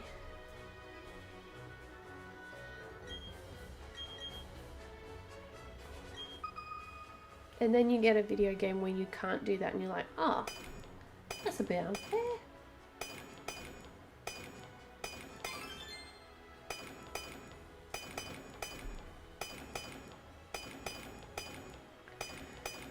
Oh dear.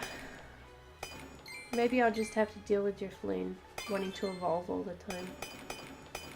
I'm hindering her growth anyway.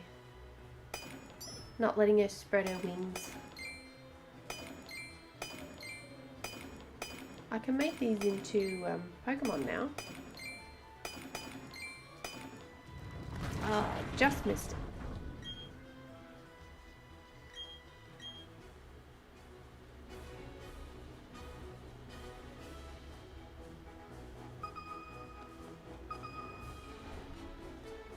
Sounds like my partner's home. My dog's just run to my side because he likes to hide and then run out and scare him. Reconfirmed. Oh, straight on one.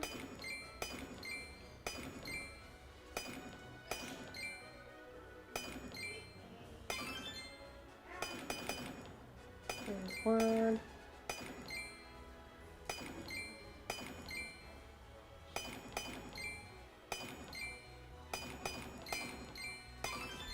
Pokemon letting you break and enter since the 90s. Yeah, exactly.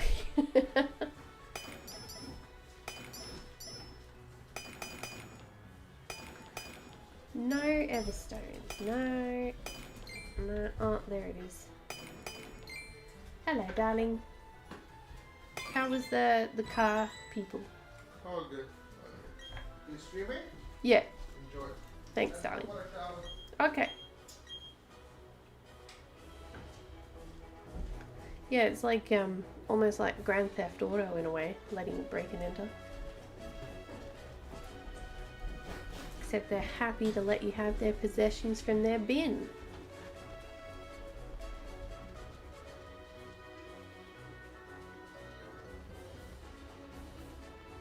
See a Rhyhorn up there. I'm not going to get it though. Oh, we got some spots down here. Oh, what do? Do you do anything? Hello, I'm Elijah. I might find some rocks. Find somewhere else to dig. I mean, do you do anything? You're just kind of around here, just chilling, just standing here randomly.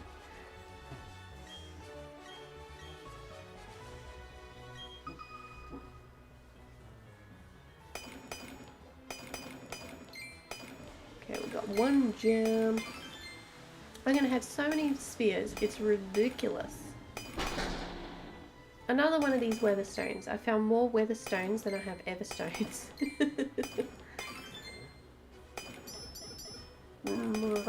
Come on.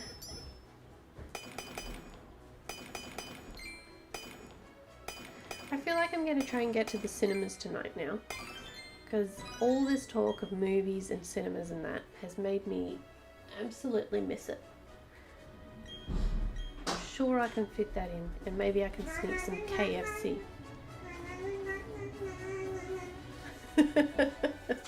Maybe I can sneak some KFC into the cinemas.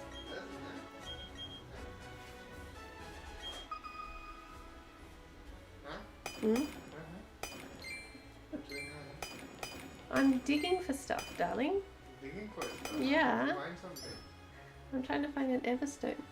Okay. Don't dig deep. Okay.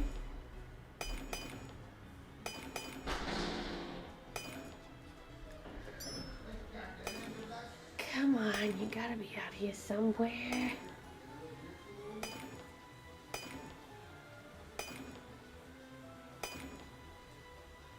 What's that? Oh, it's one of those.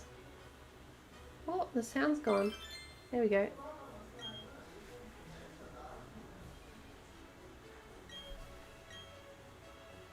Pale sphere. Oh, very, very done already.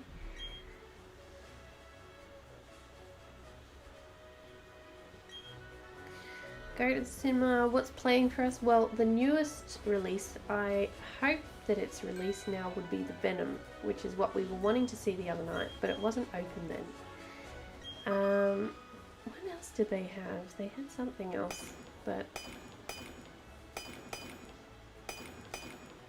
we really wanted to see Suicide Squad in the cinemas, like I was saying before, but they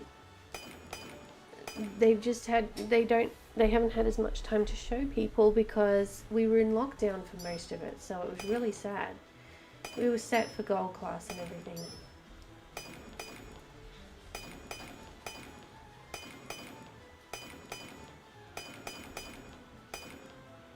Come on, where are you? You're somewhere. Oh, there's something. Oh, that's a bit boring. I don't want that.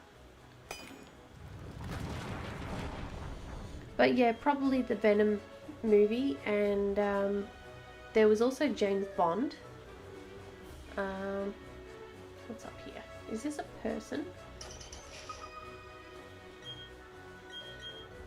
Can I help you?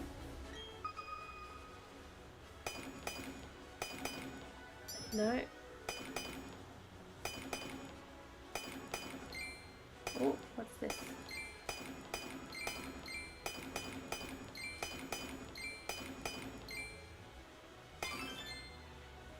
I don't even know what that is. Is that grass or something?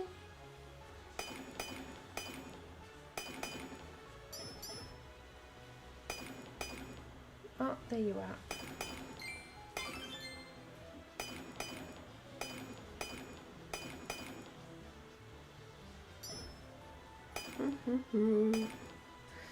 Was playing in Australia. I see Eternals is playing for you guys. That's the new Marvel. Oh yeah, Eternals is playing too. Okay. I did want to see that actually because that looks quite interesting. It's Marvel, you know.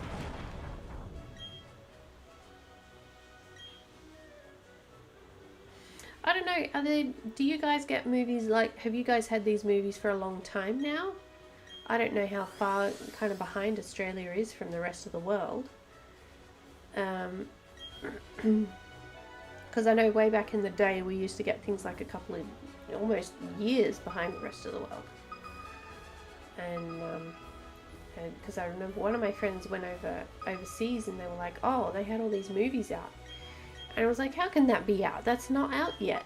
Comes out next year. And they were like, yeah, they had it out. I went and saw it 3 times.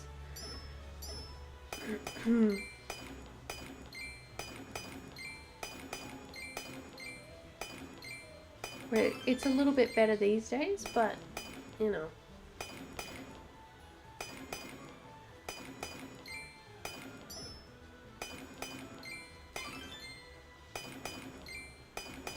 Okay, we got a big one here. Okay, we got 4.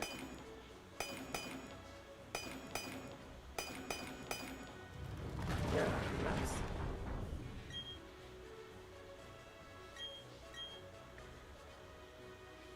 I gotta say, I'm really impressed at how well Marvel's done recently with everything they've been doing. The plots most of the time are pretty good. The movies are very enjoyable. The comedy's there. They're just plowing through, churning them out like I don't know what. I don't know if they're still sort of editing. Are they editing Stan Lee into things? I think that would be really nice if they did, because I always loved searching for where Stan Lee was in a movie. Such a guy. What a guy. Okay, what do we got here? Is this a fossil?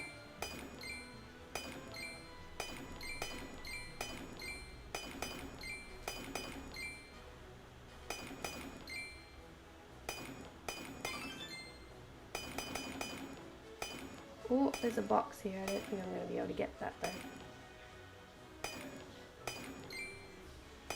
Ah, just one off. Eternals is still playing for us. Venom 2 is out of theatres for us because it was in theatres a long while. I saw Venom 2 day 1. I haven't seen the Eternals though. Okay, so Yeah, we've only just got Venom 2. So there you go. Some things, yeah. Did my sound go out? Maybe it did. Alright, let me see. It still says the sound showing here. And it still says that everything's playing, so...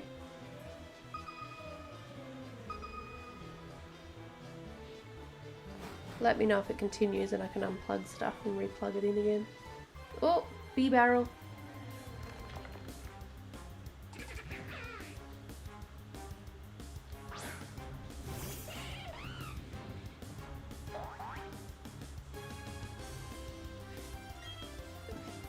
See, I'll run from you. I will be ending soon though, because it's coming up to the 4-hour mark. We're just at 5 o'clock, so might look at going out tonight for the cinema. Oh, another bee barrel. We just had to refresh it. All good.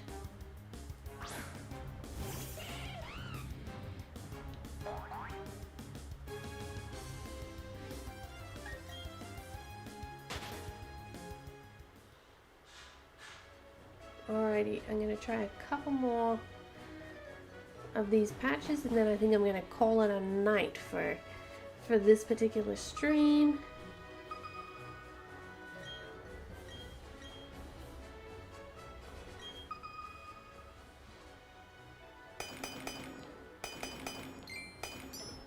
Oh, there's another fossil.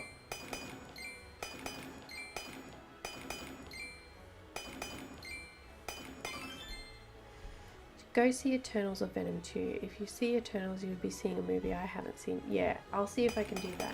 Because that's one I really want to see.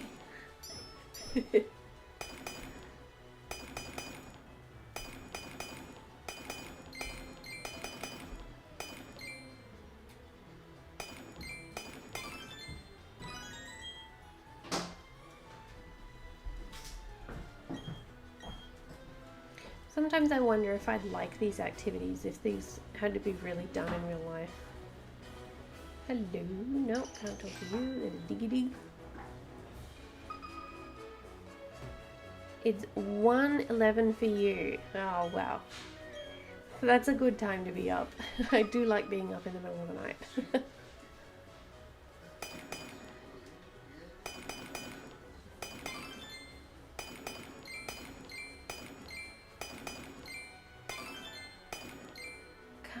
What's this? No, it's a heart scale.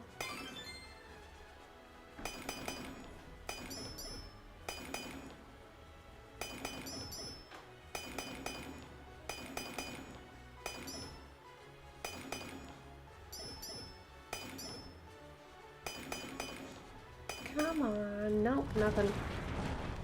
I had so much fun hanging out, decided to stay up, friend. Yeah, I had fun too, it's been really good. Nice talking about old memories like Pokemon and Disney and everything. And I'm gonna go and check out that second Goofy movie too. And some of the Lilo and Stitch series. Alright, well, I am gonna leave it there. Thank you very much for joining me. I will probably be doing some more of this tomorrow or maybe later tonight. I'm not sure. Anyway, bye!